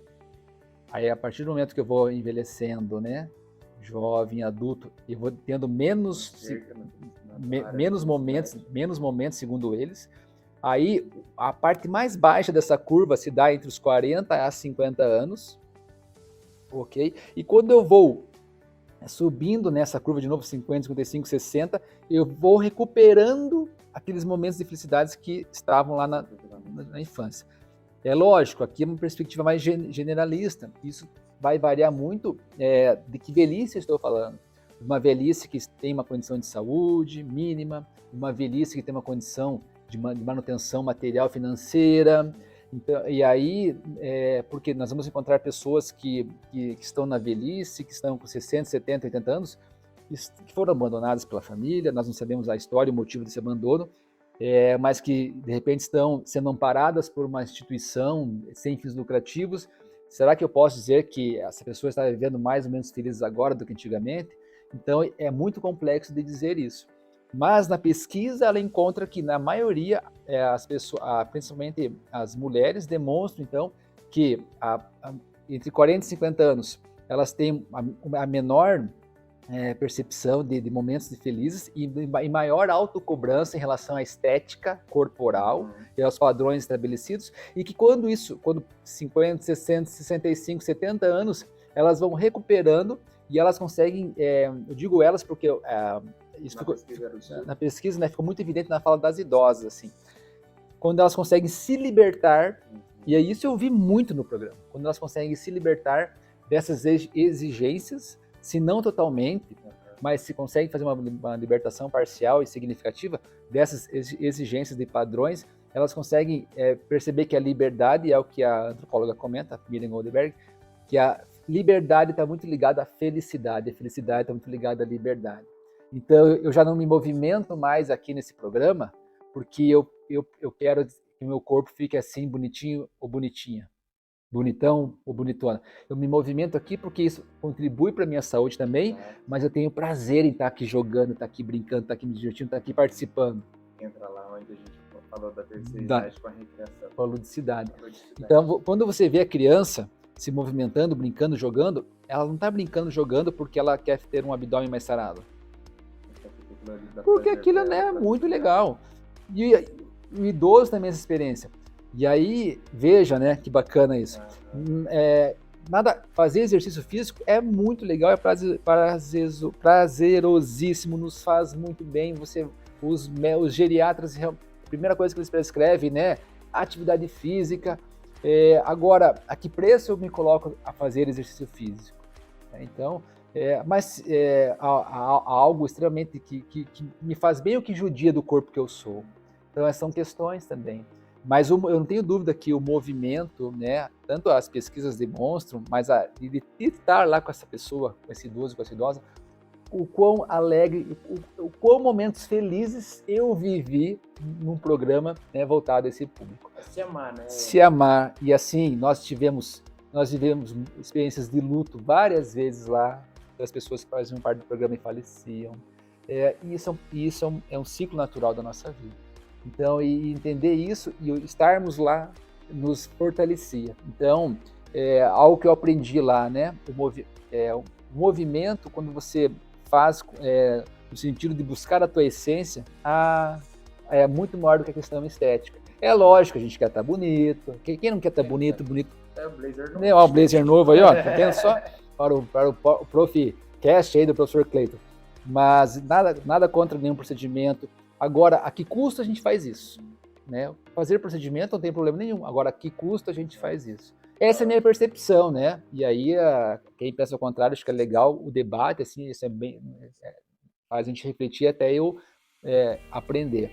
Então, assim, é nesse sentido de entender que momentos felizes no envelhecimento só se vivem porque estamos num corpo e esse corpo somos nós. Com certeza. E falando assim em alto amor, eu até queria falar aqui do nosso próximo superchat, um tal aqui de professor Ricardo. Ele é bonito assim mesmo ou é maquiagem? Professor Ricardo, foi um grande prazer tê-lo aqui, cara. Na semana que vem o professor Cláudio vai estar aqui. Tem alguma história, uma pergunta pra gente deixar aqui para na próxima semana? Sim, a gente pegar o Cláudio? O professor Cláudio Ticac foi meu professor, hoje meu colega de trabalho, foi meu professor na universidade em 1997. Cláudio é incrível, assim, todo ano a gente tem uma brincadeira no curso, né, que sempre, quantas vagas tem para professor homenageado no curso? N-1, porque uma já é do Cláudio. Uma é do Cláudio, ele foi nosso paraninfo também. Não dá para disputar a paraninfo aí com o professor Cláudio, a gente já né, não tem como. Mas o Pedro queria contar a história de quando o David Galahu, quem é na educação física sabe, o Galahu esteve em Maringá. O que aconteceu em Maringá? Pedro vai contar essa história. Vou perguntar, com certeza. Senhor Cláudio, esperamos você aqui na próxima semana. Um grande beijo.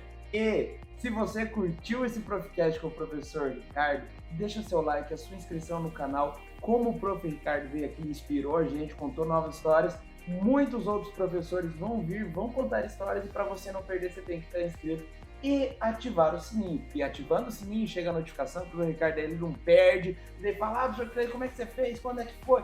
Você recebe a notificação no seu celular, no seu computador, clica lá o sininho, clica, você assiste esse podcast que está sendo sensacional. Tá sido. Você viu, eu sou bom em português também. Tem sido sensacional. Cada história uma melhor que a outra. E professor Ricardo, como eu disse, é um prazer inenarrável tê-lo aqui, muito bem-vindo. Espero você aqui um outro dia, quem sabe com a dona Flávia, para contar um pouquinho da história de casal, como é que foi, como vocês se conheceram, e assim por diante, uma próxima oportunidade, beleza? Será um prazer, e eu acrescento aqui ao inenarrável o sensacionível. Sensacionível! E o Cleiton falou da inscrição no canal, só quem já gravou um vídeo e já teve que editar, sabe o trabalho que dá. Agora imagina produzir um canal de qualidade como o professor Cleiton produz e que tem ajudado muitos professores, gente. Então, assim, contribua de verdade, ajude, sério mesmo. Se inscreva no canal e acione o sininho lá. Fiquem bem, fiquem com Deus e acreditem no potencial que cada um de vocês tem. Forte abraço. Galera, um grande beijo para vocês. Tamo junto, forte abraço. Valeu, falou. Ricardão, tamo junto, meu querido. Um abraço. Valeu. Até mais.